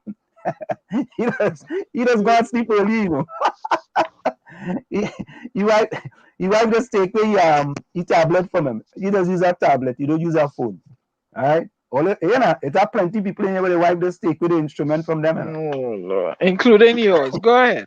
They want to Ulrich. Huh? Ulrich must drop asleep. No, I feel the police come back and take the dog, the team drum important. The top of the hour and slam. Let's go for a quick station identification. It's in the village to the DAG Triplets at WZYE 95.9 FM. And these days, we ain't getting to videos and news and thinking about it. Let's go for a quick station identification. You're listening to WZYE 95.9 FM. You are listening to WZYE LP 95.9 FM, the most influential name in Caribbean radio in the tri-state area. Broadcasting from East Orange, New Jersey, the most influential name in Caribbean radio, WZYE 95.9 FM. We're back with you. It's in the village with the DAG Triplets on WZYE 95.9 FM. Let me see this one here. What's this one here said? But that one kind of small, boy. LSA from since back in the day, we were being prepared to be cowards. I remember showing up at the Queen. No, that's not the one. There was a comment he made here. I lost it. I Oh, you lost it. Yeah, I know what you're talking about. Oh, no. People always Ellis, running around leaving you to fight. Ellis, I go to school, line up in the hot sun to pray, stand up when we are told to, line up on the pavement with a tight little khaki short pants with no jockey shorts and blue shirt to wave at the Queen. Hey, Ellis, Ellis, joke, let me remove that from the Ellis boy, Diana, I remember when the Queen used to come, I used to go to Calvary Roman Catholic school up the hill. And we used to pass rosary boys down the road. And all of we marching down the road with these short pants. And is the blue shirt we had, boy? I had a blue Queen shirt. And we had to go on Frederick Street and we had to have a little flag. And the Queen coming down and she Queen Mobile. And all of we had to wave the flag. Yep. He's correct. And bow to the massa. And bow to massa. Yeah. And we still bowing. We still bowing. When the massa tell we jump, we say how high and we jump.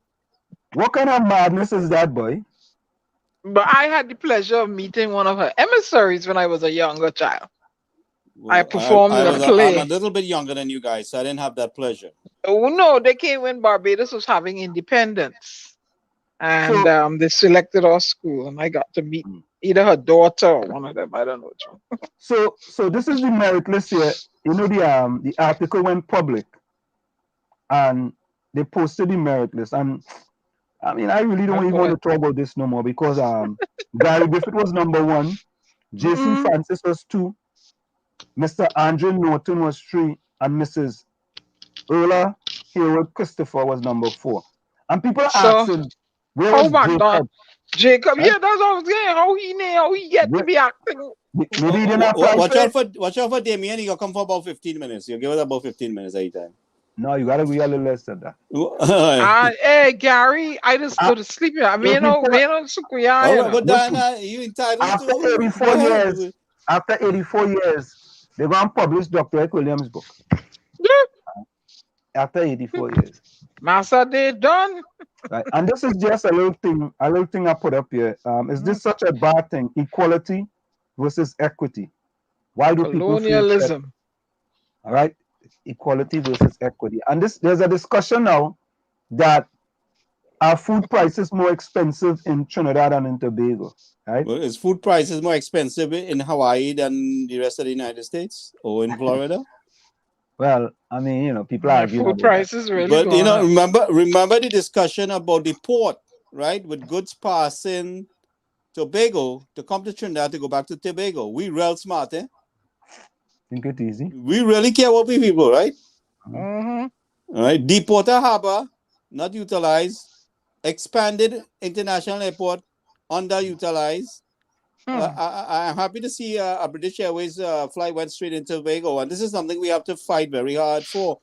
And all the leaders on the ground, they seem to lack the testicular fortitude to lead our people in these fights. Hey, we have women that on the ground, they don't have testicles. Watch it. Let's bring in Senator Leiter. Senator Leiter, welcome to the village. The dog treatment.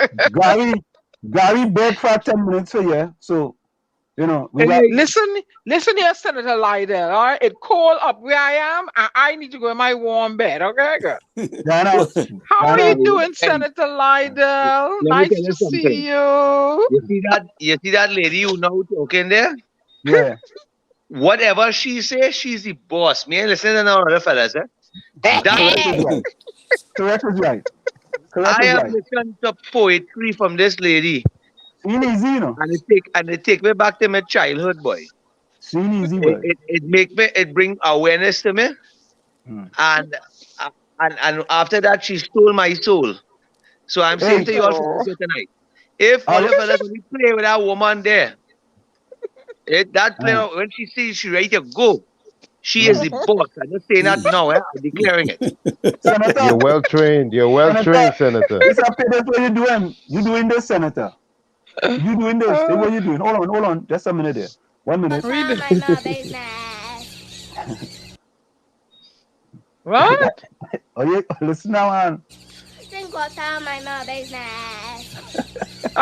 She's minding her business. She's Drink drinking water and water mind and your mind her business. Drink water I and mind my drinking water. business. I drinking water and minding my business, boy. Yeah, she's drinking she water and minding she business, man. So anyway, I want to Yeah. say good evening to my family. Good Good evening, evening. sir. Up in Good the evening. north, in the northern hinterlands. Oh Yeah. God, don't even talk about it. Oh, I'm tired of My the snow. I don't. my brother living in Cambridge, Ontario, Ooh. Oh, and he sent me a picture a couple days ago. Mhm. Boy, I almost said great is the PNM at that point, eh? I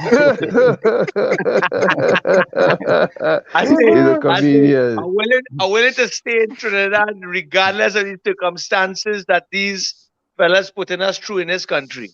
Mm. But then I thought about the way in which things have been falling apart by the day in Trinidad and Tobago. Mm. And then I woke up, I pinched myself and woke up and I said to myself, if I don't continue fighting along with all the rest of the citizens of this country to liberate ourselves from the very depressing state that we are in here today, then I may actually end up in that same winter wonderland of Cambridge, Ontario. So therefore, I continue my fight. So, How is everybody this evening? we doing Quite good. fantabulous, Quite man. good. We dealing with Cold, the snow, but as we snowy. say, that's normal. You know, in that, big deal. Snow. That snow will come, I and don't then find it normal. I have to go and dig out no, my car. It no, Well, ain't I got a normal. few inches by me. I didn't get a foot of snow like Diana, or 2 foot yeah, of me, snow. I just got a few inches.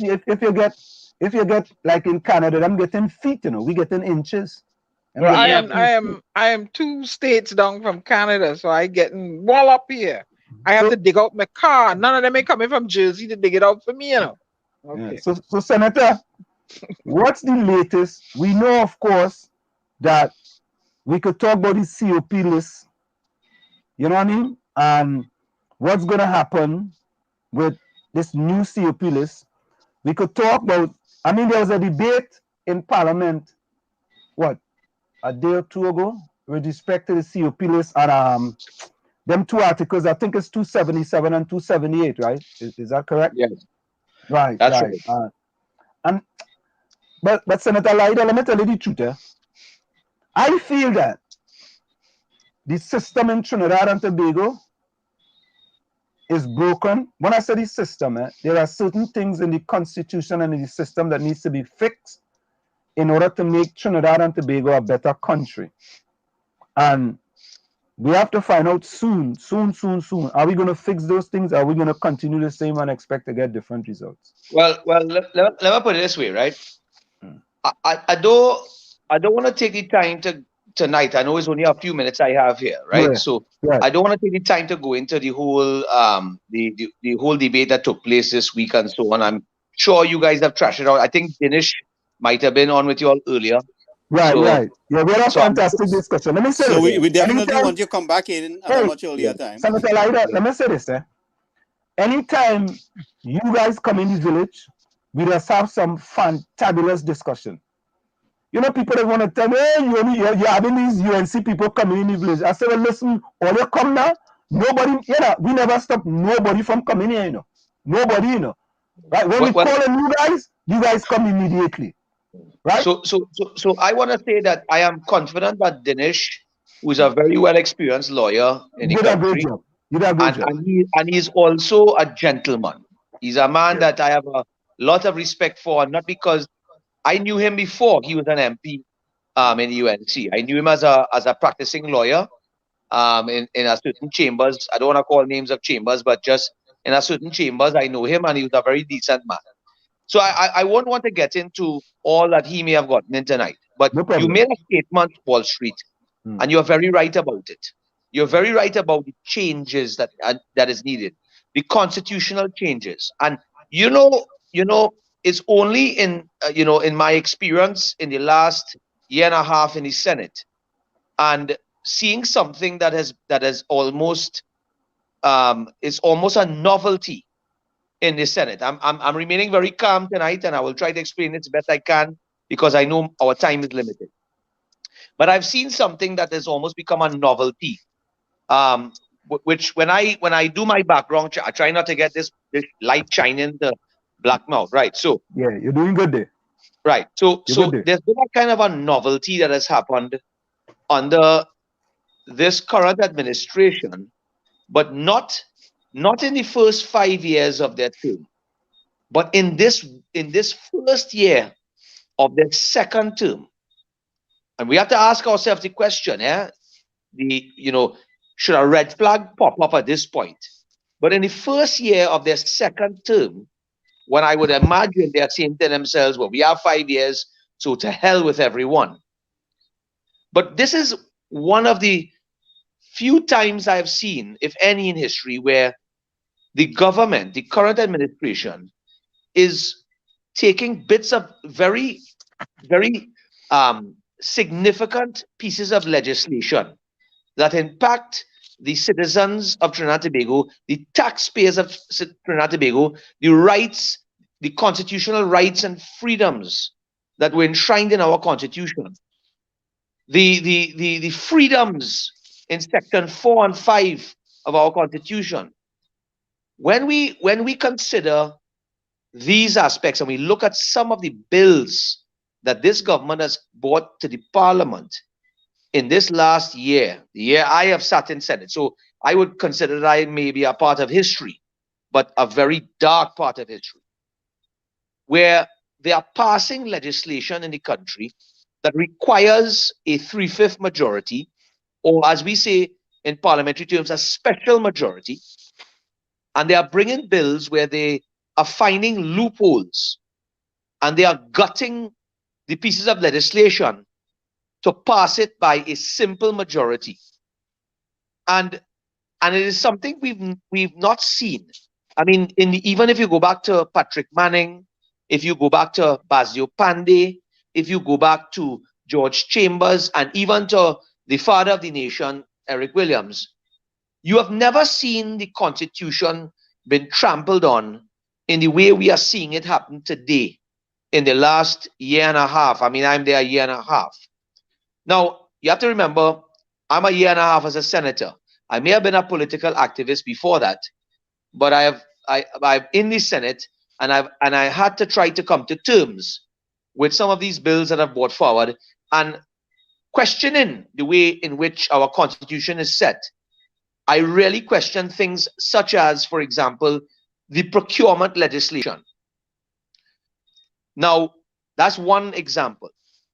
The procurement legislation is a piece of legislation that sees the government, the one that has been passed, by the way. And we actually about to debate, I think on the 8th of February in the Senate, we will be debating some regulations in the procurement legislation, right? So I don't want to talk too much about that because we really can't do that. It's not right for us to talk about things like that at this point, right? But I can talk about the previous debates, which saw the passing of this legislation both in the lower house and the upper house in terms of this procurement legislation, which basically emasculated and gutted the legislation, which basically removed the oversight of the independent procurement regulator. This is the regulator who would be looking over the spend of when we talk about major spend in our country, when we talk about billions of dollars of taxpayers' money being spent in this country.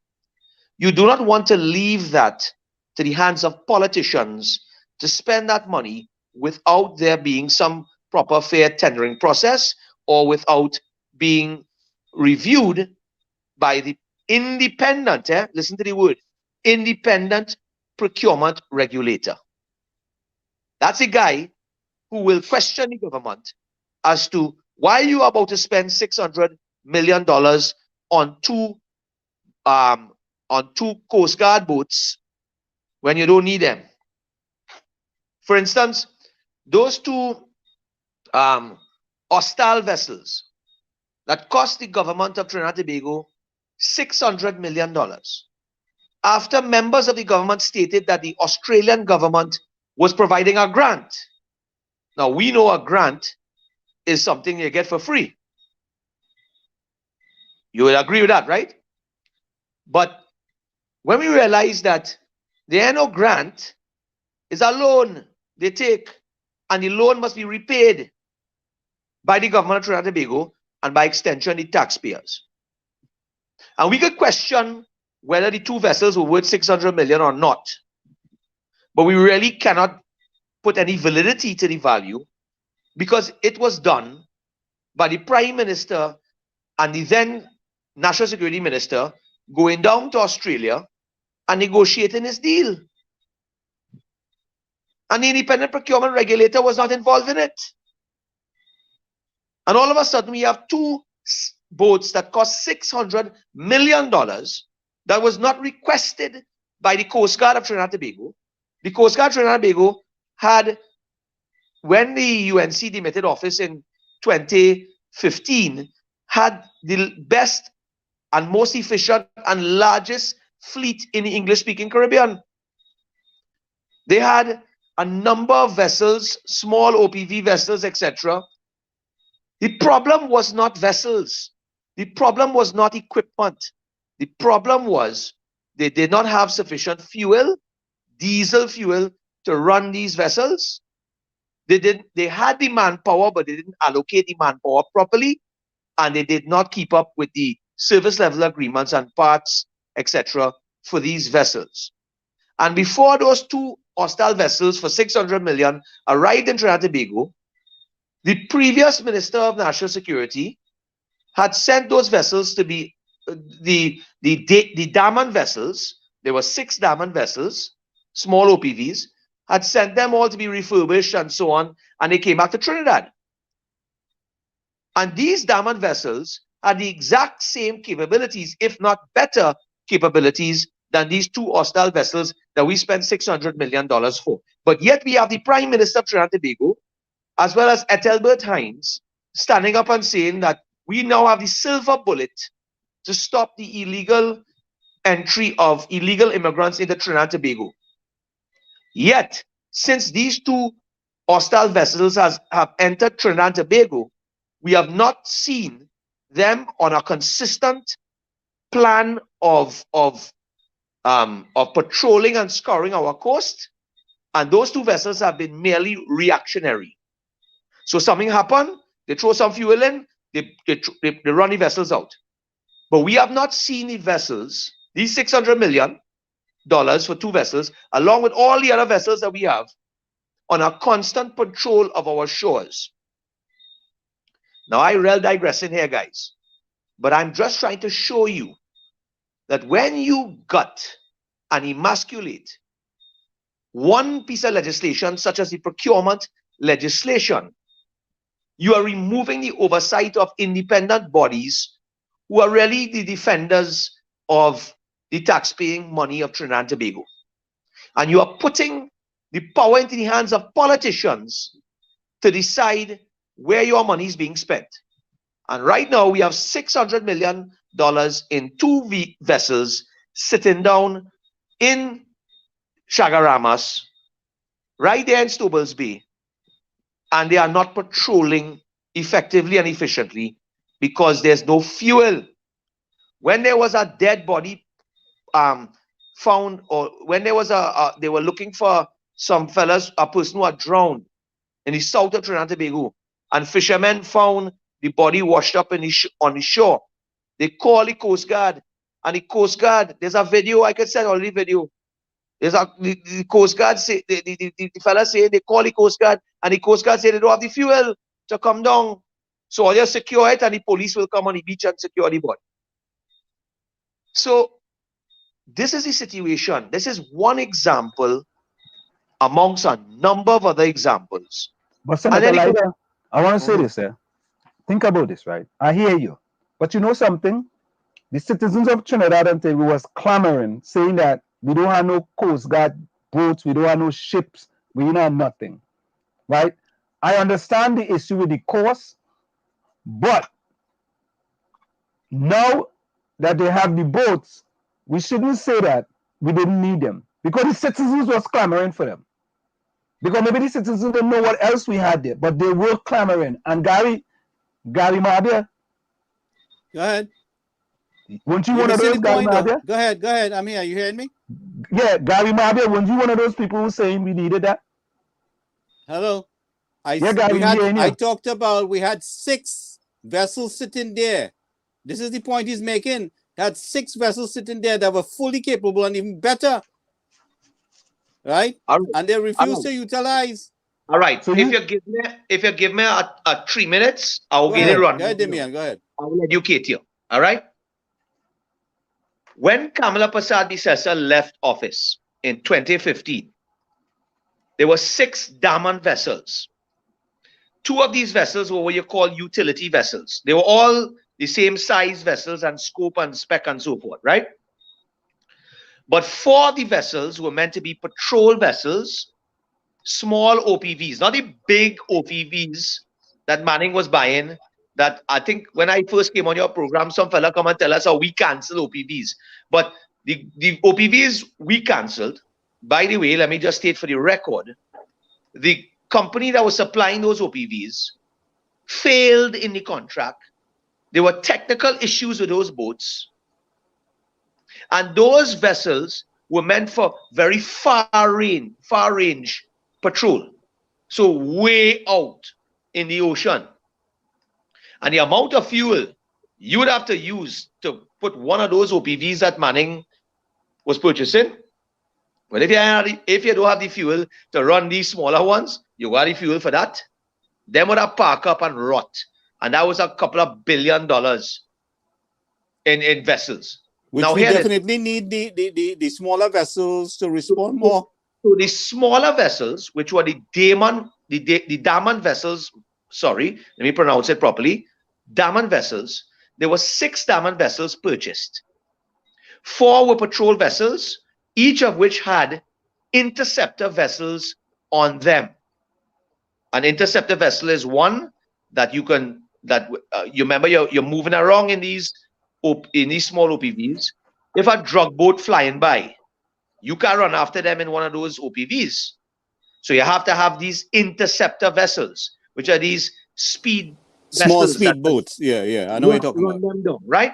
So each of these Daman vessels had interceptor vessels on them. So it was almost like you had 6, but you had 12 really, right? So 4 of the Daman vessels were for patrol, and 2 were utility vessels, meaning that if one Daman vessel break down, this one could replace it. If you have to carry stocks, fuel, food, whatever, supplies to those vessels that are out there patrolling, these vessels can go outside, come back in, they can be used for training, whatever the case may be. There were 6 of those. There was also a Chinese vessel, an OPV vessel. There were more than 16 interceptor vessels, and there were 6 pirogues. All of this was the fleet we had. When we checked it under this PNM administration, we had all of those, but of all those interceptor vessels, there were only a few that were working, that were actually working. Most of them had been broken down, they weren't maintained under the PNM, and they were broken down. The people and the citizens of Trinidad and Tobago weren't calling for no more vessels, What they were calling for was to stop the porous borders. You think the citizens know about how much vessel we have and how much boat and the technical aspects? They don't know anything about that. But what they do know is that there was an influx of illegal immigrants coming into this country with guns, drugs, COVID, prostitution, and I'm not disparaging all of these immigrants. Some of them were actually, many of them, dock, everything they come in with. Many of them were actually coming in because they were just looking for a better life. And I sympathize with the thousands of them that genuinely came into Trinidad because they were running away from a draconian dictatorship in the Maduro government. And we must be sympathetic to our neighbors. So when I hear people bashing all these Venezuelans, we mustn't bash all of them. We must consider that many of them were leaving to try to find a better life for themselves and children. They were pregnant ladies. They were babies, children coming in. And they were simply seeking a better life because they were running from this draconian dictatorship and from a collapsed economy in Venezuela, which this PNM government is now proceeding to put us in. And if we the amount of police and army they put to watch our people coming through the airport, if they had used a percentage of that on the border to maintain the fence line, we wouldn't have the issues we have in today.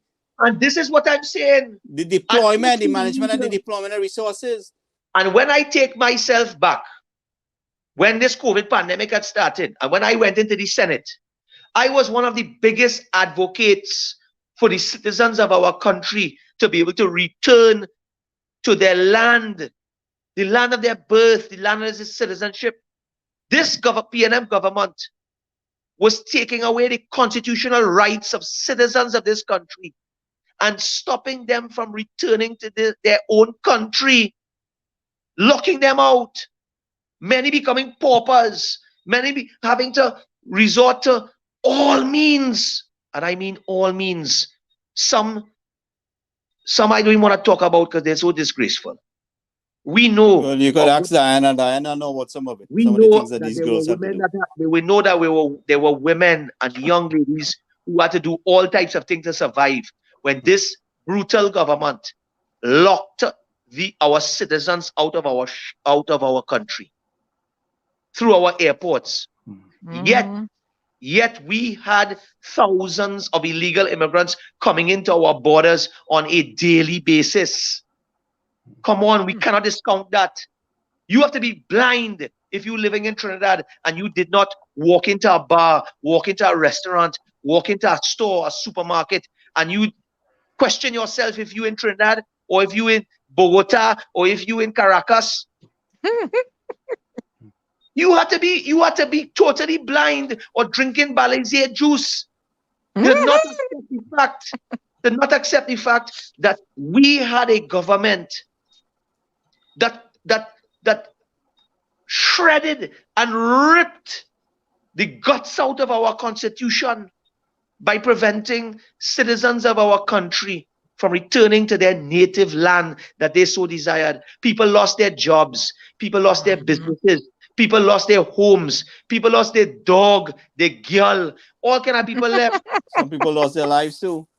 But you know what I'm saying, what I would like to throw in here is that if knowing the situation in Venezuela, if we had put the resources in place, we could have assisted these people much better and processed them.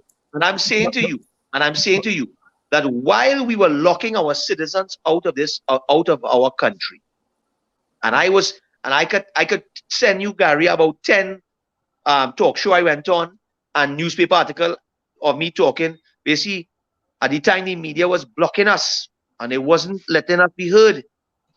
Now the media opening up because they're starting to realize that the writing is on the wall for this Balize government. The writing on the wall. Call an election tomorrow and I dare Rowdy to do it. We will deal with him a Tobago blow that will make him, that nightmare of Tobago, it will come back again. But let me say this here.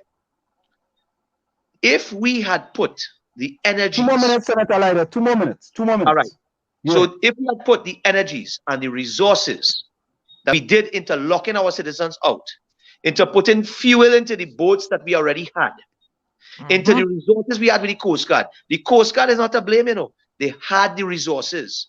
They had the equipment. They have the people. They just weren't given the finances through the fuel and through everything else to ensure they could have patrolled our borders. And so here we are with a situation, our citizens were locked out. Illegal immigrants came in. The rest of the story, you have seen it now, with us being #1 in the world for the COVID pandemic, for the spread of COVID, for guns and drugs and killings and murders in this country, all aided and abetted by all of these illegal guns coming in, all the drugs coming in. We've seen it now. The chickens have come home to roost. And so therefore, I come back now to your statement, Wall Street, where you said we need constitutional change. Because you see, it all starts, everything starts from the top. It starts from our leaders. It starts from the people who sit in the parliament and frame the laws and the constitution. And it starts from them deciding whether they will follow the constitution or whether they will breach the constitution. And that is why I gave you an example of a mere one bill, which is the procurement legislation. We also debated other bills that required 3/5 majority, but that they gutted and passed it with a single majority. Right? I wouldn't get into it, I don't have the time. Maybe on our next show I'll do it. Yeah. But remember, I tell you the procurement legislation. Mm-hmm. And it is that simple piece of legislation that because it was not properly passed and properly framed, and it removed and gutted the power of independence, just as they removed the independence from the Police Service Commission. Just as the, and we ain't going there, but just as they did that, they removed the independence of the procurement regulator. And that now sees that the cabinet of this country, the politicians of this country can sit in the cabinet and can negotiate through recusal, the purchase and spend of billions of dollars, as well as the sale of our assets.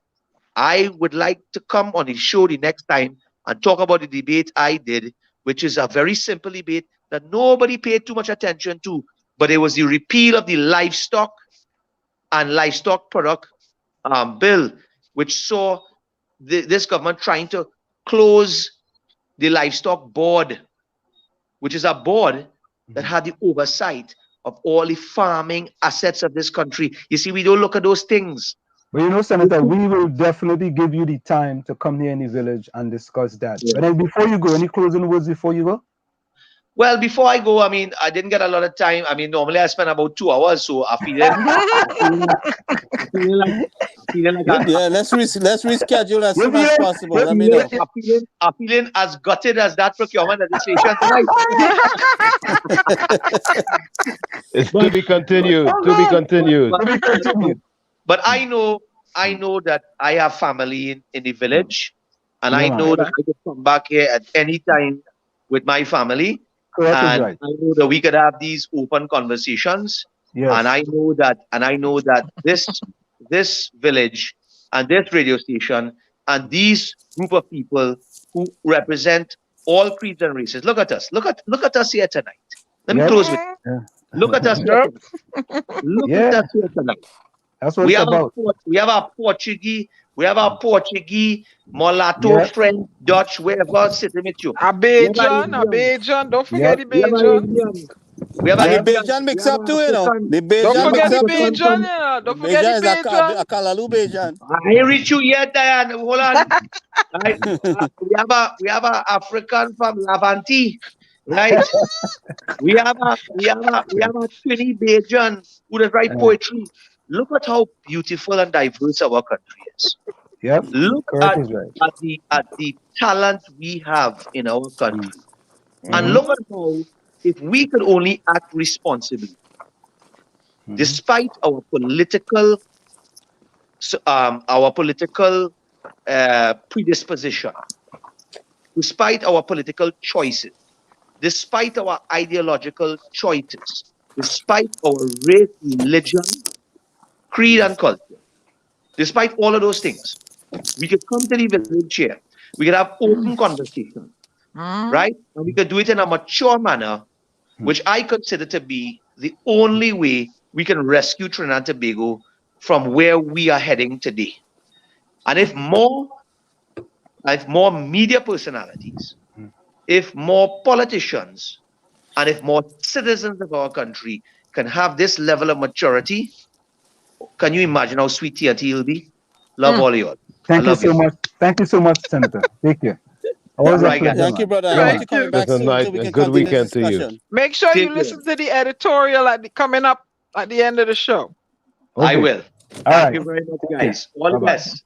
Bye-bye. Same to you. Yeah. Thank you. Senator Lyda always brings some You gotta energy bring to he in this. earlier, man. Yeah, we gotta bring.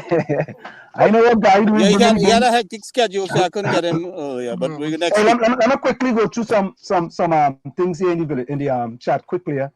Fish stick, Diana, you saw whenever I die, take me to Jerusalem. Oh Lord. I don't know where you went with that. And Summit was confirmed that the standard 5 boys and girls from Roseville RC will be in Rosary Boys and the girls in February to the gang warfare in the area. Still say, and Sam, when you come to Trinidad, I will walk Lavantil. Make sure and walk with Diana. Just saying.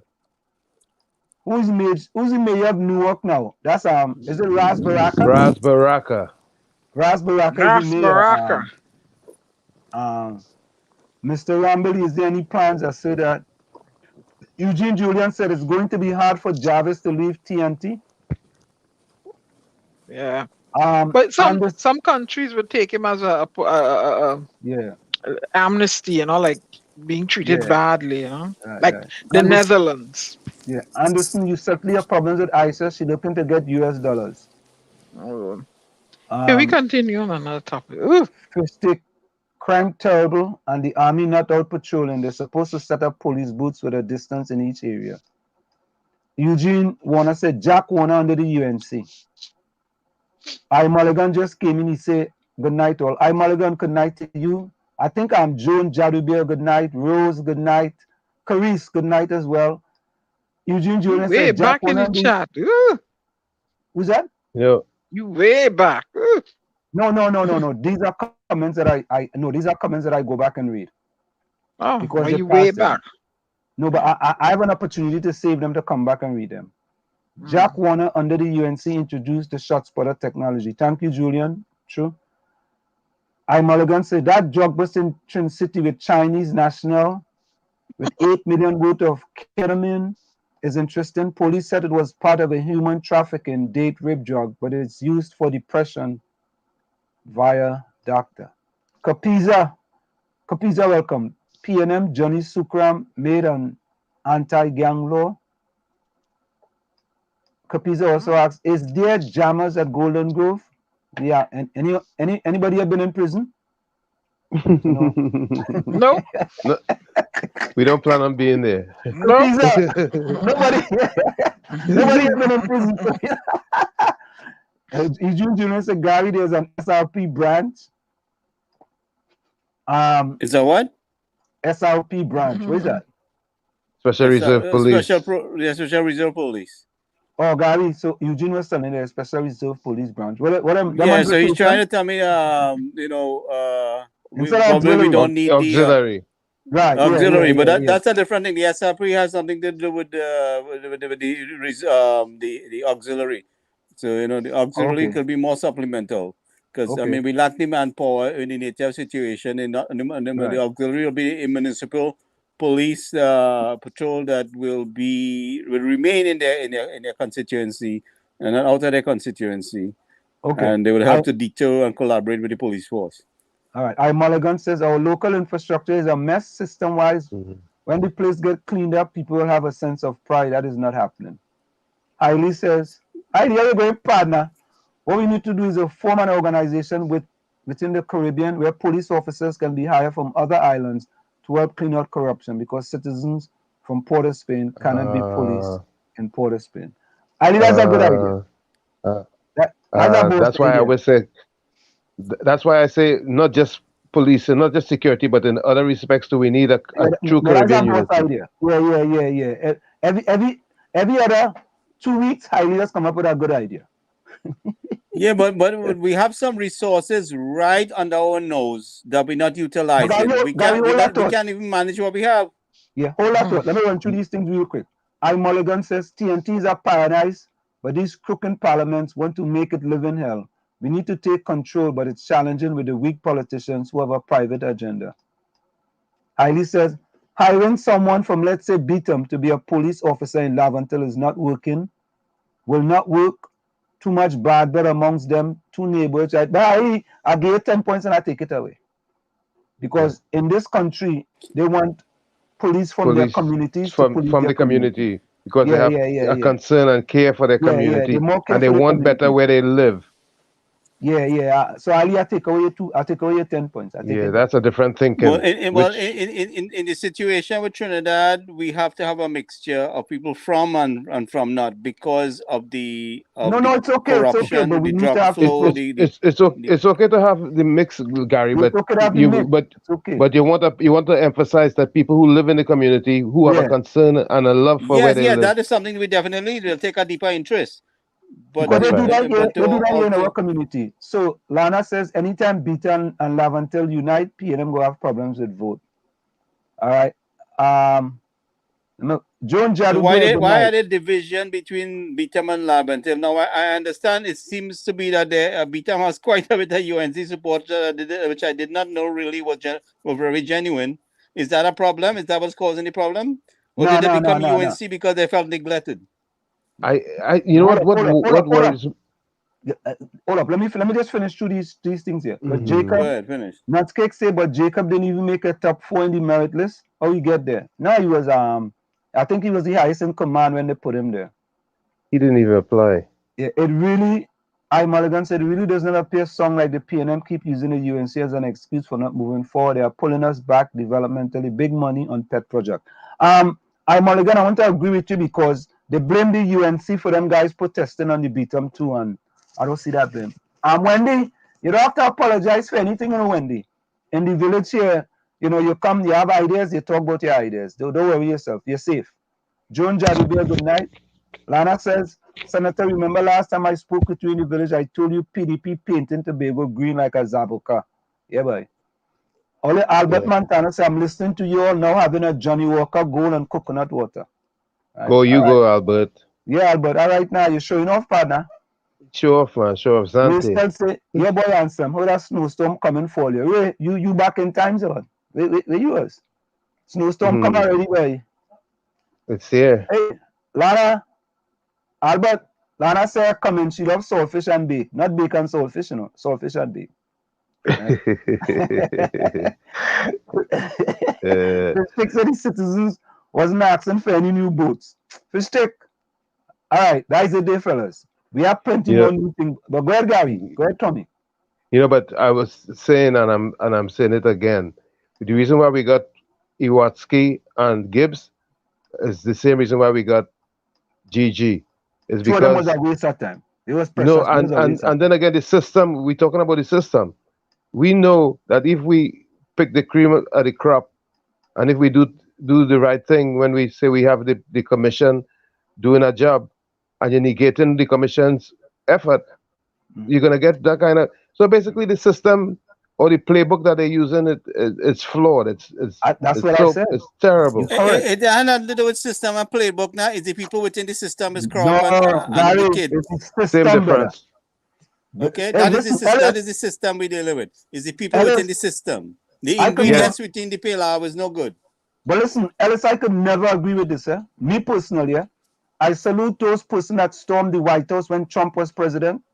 Those people did no wrong. What kind of madness is that? Ellis, that madness that is fire soda. How long will you allow government to come and go rape us? Ellis, you see that what happened there? That is the worst thing to happen. And you know why that happened? They tried to hijack an election, because a genuine election. The president at the time, right? Anyway, sometimes it's better to keep your mouth shut. Right. Don't go there. But at least they know that we ain't standing for that crap. No, we ain't standing for that. I could never stand for that. That the highest Capiza say and some catch pip. Capiza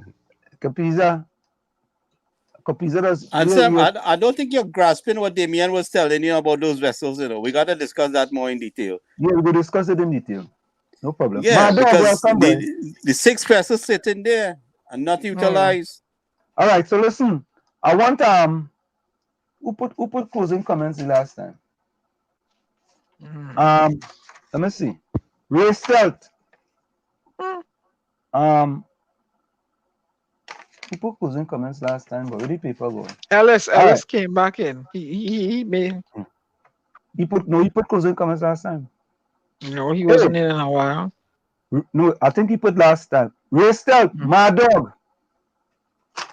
Let me put this comment. Ray Stelt, my dog. Stelt. My dog. Rajvi. You sure if Rajvi didn't put last time? Rajvi. Rajvi. Ray Stelt. I think Pizza put last time.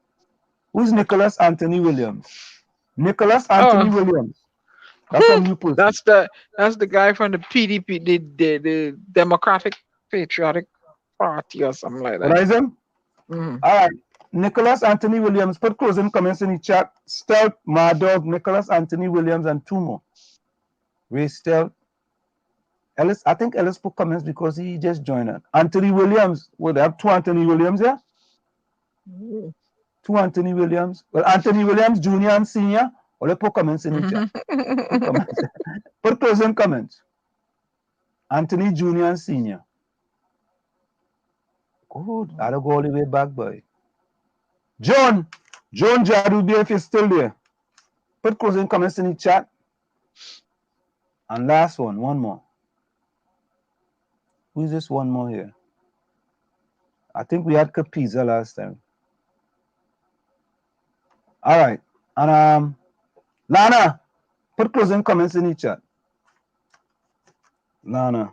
Okay, Ellis responded. Ellis says, hold on. Ellis says, oh, the thing gone already. I never said it was right. I said it was my opinion and I stand by my word. I never asked you to agree. Ellis, what happened? Were you again vexed already? Hey, what's wrong with you? The man get vexed just so, boy. Ellis, where is that one, boy? Hello, Miss Laborde. you got a side discussion, you know, Ellis. All right, yeah. So we got it there. Yeah, where Ellis going? Hey, look, Albert Montano saying the 60s and in the 50s and 60s numbers senior police came from Barbados. Yeah, let me get some police from outside there. Yeah. Let me get some police from where we going. Tommy, closing comments. Yes, indeed. My first one is by Henry Wadsworth. Oh, how you say it? Wordsworth? Longfellow? Yeah. Wordsworth, right, Longfellow. The best thing one can do when it's raining is to let it rain. That's the first. And the second is by Nehru, but it is to pronounce it as Jawaharlal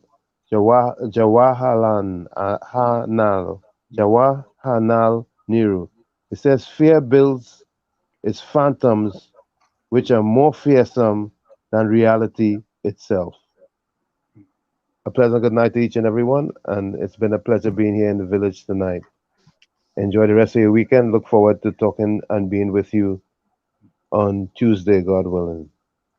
Thank you, Tommy. All right, Olio. Ellis saying vex. Good. Oh, God. Yeah, very good. Fish stick, good night. Go ahead now. Yes, I'd just like to thank everyone for joining us. Thank Senator Rambally, MP Rambally and Senator Damien for taking the time to join us. And also the young man that joined us earlier explaining the situation. We are getting the confirmation that we're making some healthy progress here, and I hope to continue building on this. With that, I will say good night and see you guys on Tuesday. All right, thanks. Okay.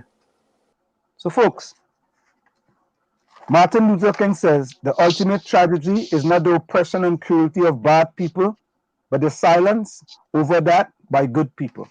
From where I said this is it, the cock in the wall said that's all I like to say, but I've got to go. Remember, hard work beats talent when talent does not work hard. And for every 60 seconds of anger, you lose 1 minute of happiness.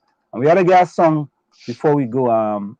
Someone put a song in the chat. It had to be copyright free earlier. It must be copyright free. Go ahead, Diana. Okay. I'm going to do a in-depth article on something called Who Made Us This Way? Wilhelm Botha said, Black people cannot rule themselves because they don't have the brain and the mental capacity to govern a society. Give them guns, they will kill each other. Give them power, they will loot the treasury.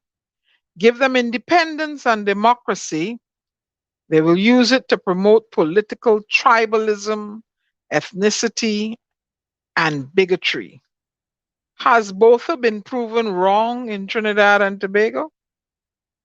In the presence of natural and human resources, an educated workforce in Trinidad and Tobago ranked 79th most competitive in the world out of 140 countries, according to the Global Competitive Report. Instead of political cohesiveness, we are ready and willing to sacrifice meritocracy, national development, and progress to favor division, religious and tribal loyalty, even though we have seen historically the consequences of recycling this destructive behavior. With a literacy rate in Trinidad and Tobago of 98.7%, from this you would think that informed national decisions with positive impact and the quality of national leaders to emerge would be impeccable. Instead, we are not concerned by the economic realities of human suffering. We're not concerned by the quality of our leaders. We in social media don't care to use our platforms in a neutral way to improve the lives of all citizens. Instead, some of us will utilize our platforms to do whatever is necessary to ensure that our political party or tribe controls political power. The media houses and the highly educated amongst us pretend not to see the true conditions of the whole state, either for personal, tribal, or religious reasons. And we wonder why there's so much poverty in Trinidad and Tobago. Why is the crime situation out of control? Why do the young brain power feel undervalued and seek to migrate for better opportunities? Why is there so much corruption in Trinidad and Tobago? The pandemic has exposed the state of Trinidad and Tobago and the cumulative impact of the quality of leadership over several decades. Our leaders seem to be repeating the errors of the colonial masters. As a result, they fail to realize they're confining future generations into another form of perpetual slavery and poverty. Foreign entities are acquiring lucrative assets across Trinidad and Tobago, preparing us for the next phase of colonization. Leaders are mortgaging the freedom, future existence, the survival of future generations of Trinidad and Tobago for cheap collateral loans, handshakes, and personal gain. Shouldn't leaders be making the decisions that benefit your national interests? Therefore, it is dire that we must identify, develop, and embrace a new breed of competent, patriotic, and transformational leaders who desire to see the Republic of Trinidad and Tobago progress, help the citizens develop confidence in themselves and their future, and to take full control of their natural resources and the national borders. Are you going to use your platform to awaken the consciousness of the Trinbagonians? Or are you going to use your platform to spread bacchanal and confusion? The seeds that will produce trees laden with fruits of disharmony. Trinidad and Tobago's survival depends on our proactive collective actions today. Let us prove Botha wrong. This is Diana Benskin, your global ambassador, your poet, and your humanitarian, bidding you auf Wiedersehen until we meet again. Good night, my beloved people. Think.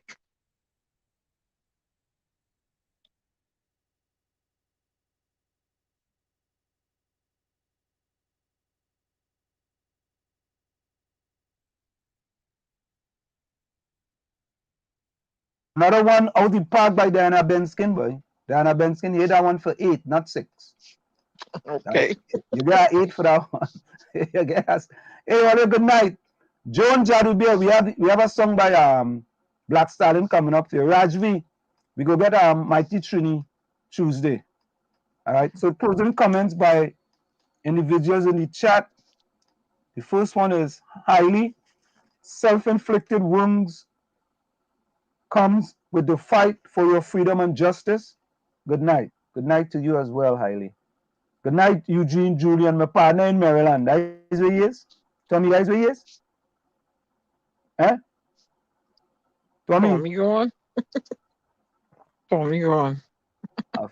Oh, he muted. No, Tommy's sleeping on his phone. Thank you, Alice. No. Rachel said, good night, ladies and gents. Good show tonight. It is a very informative, and I do wish the DAG Triplets a warm weekend. Even though it's very cold, you guys be safe. Thank you very much, Rachel. We appreciate that. Next one we have is My Dog. My Dog said, good night, everyone. Where there is smoke, there is fire. Every heart has a desire. So let us all come together as one and jump over that barbed wire, the P&M. If we go single, we go get stick. I steal. All right. Nicholas Anthony Williams says, let's be real. If TNT want real change, understand all you all say here tonight to me is corruption is our problem. If we can fix it for years under the P&M and UNC, what is the smart thing? Fix it, voting brand new. Fishstick says, good night, everyone. Live as if you were to die tomorrow. Learn as if it's forever. Yeah. Fishstick boy, you get back. You get back like a philosopher there, boy. Alice, thank you. Thank you, Alice. Thank you. Oh, Alice is something good? Oh, God. All right, folks. I think that is it for the comment, eh? Fishstick said Miss Diana Bowl a googly there and knock the batsman out for duck. Yeah, but she that 6 day, boy. I ain't gonna lie. Very good, Diana. Thank you, Tom. I had to say something. Capiza, you didn't put nothing in it. Nah, I didn't call on Capiza. I ain't call on him. Capiza will be well taken more online, you know, boy. In WZYE TV. If you don't see them long posts he has put up. He had and highly. If you see them posting them, it's like 5 paragraphs, you know. I started to read them and come back and read them. All right, folks. Hey, you know what? Let me go for the station identification and we go come back with the song. All right? Okay. So in the meanwhile, of course, folks, it's in the village to the DAG Triplets. We're going late tonight, boy. In the village to the DAG Triplets on WZYE 95.9 FM. We come to you every Tuesday, Thursday, and Saturday from 6 to 9 p.m. Let's go for a quick station identification. When we come back, we're going out with Black Stallion for Joan. Joan! You're listening to WZYE 95.9 FM. You are listening to WZYE 95.9 FM, the most influential name in Caribbean radio in the tri-state area. Broadcasting from East Orange, New Jersey, the most influential name in Caribbean radio, WZYE 95.9 FM. Sufferers don't care who migrate from where or who living in who pray. Sufferers don't care who from country. Sufferers don't care who from town. Sufferers only want to know where food coming from.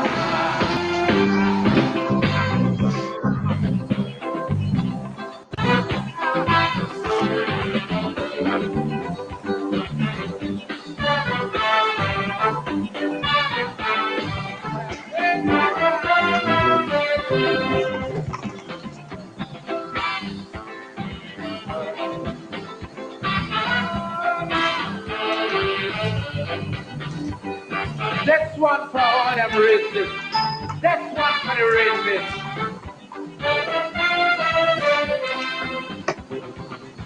Anytime you bounce up a racist and you hear them running their mouth, It have a whole set of people.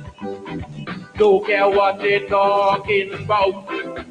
A racist is someone living happy and all their family doing well. So race talk is really not for people. In the ghetto catches hell.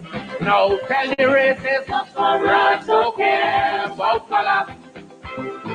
Sufferers don't care about race. Sufferers don't care who migrate from where or who living in who place. Sufferers don't care who from country. Sufferers don't care who from some. Sufferers only want to hear where their food coming from.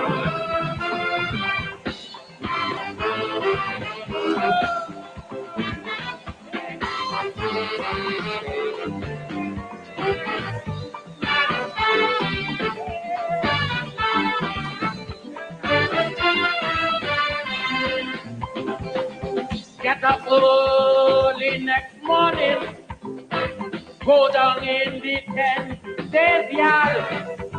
You see so much different race, so much different people line up with the ID card. Or visit my village called Alfaro, where they get no water for years. So much different race, so much different color, with a bucket they don't shed in tears. Now tell the racists, sufferers don't care about color. Sufferers don't care about race.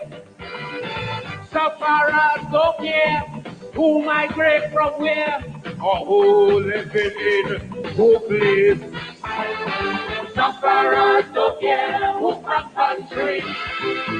Sufferers don't care who from town.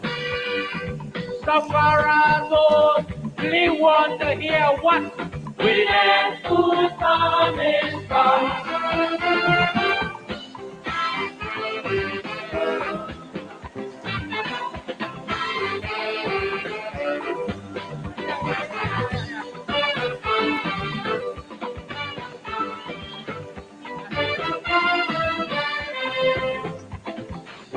Visit the General Hospital, and I know that you would be shocked to see so much different race of people line up waiting on one doctor. Or pay a visit to the AIDS ward, where they find no cure as yet. People don't know the race. Yeah, remember the color. All they know is that they're facing death. Now tell the racists, sufferers don't care about what? Sufferers don't care about race. Sufferers don't care who migrate from where or who living in who place. What? Sufferers don't care who from country. What? Sufferers don't care who from town. Sufferers only want to hear where their food coming from.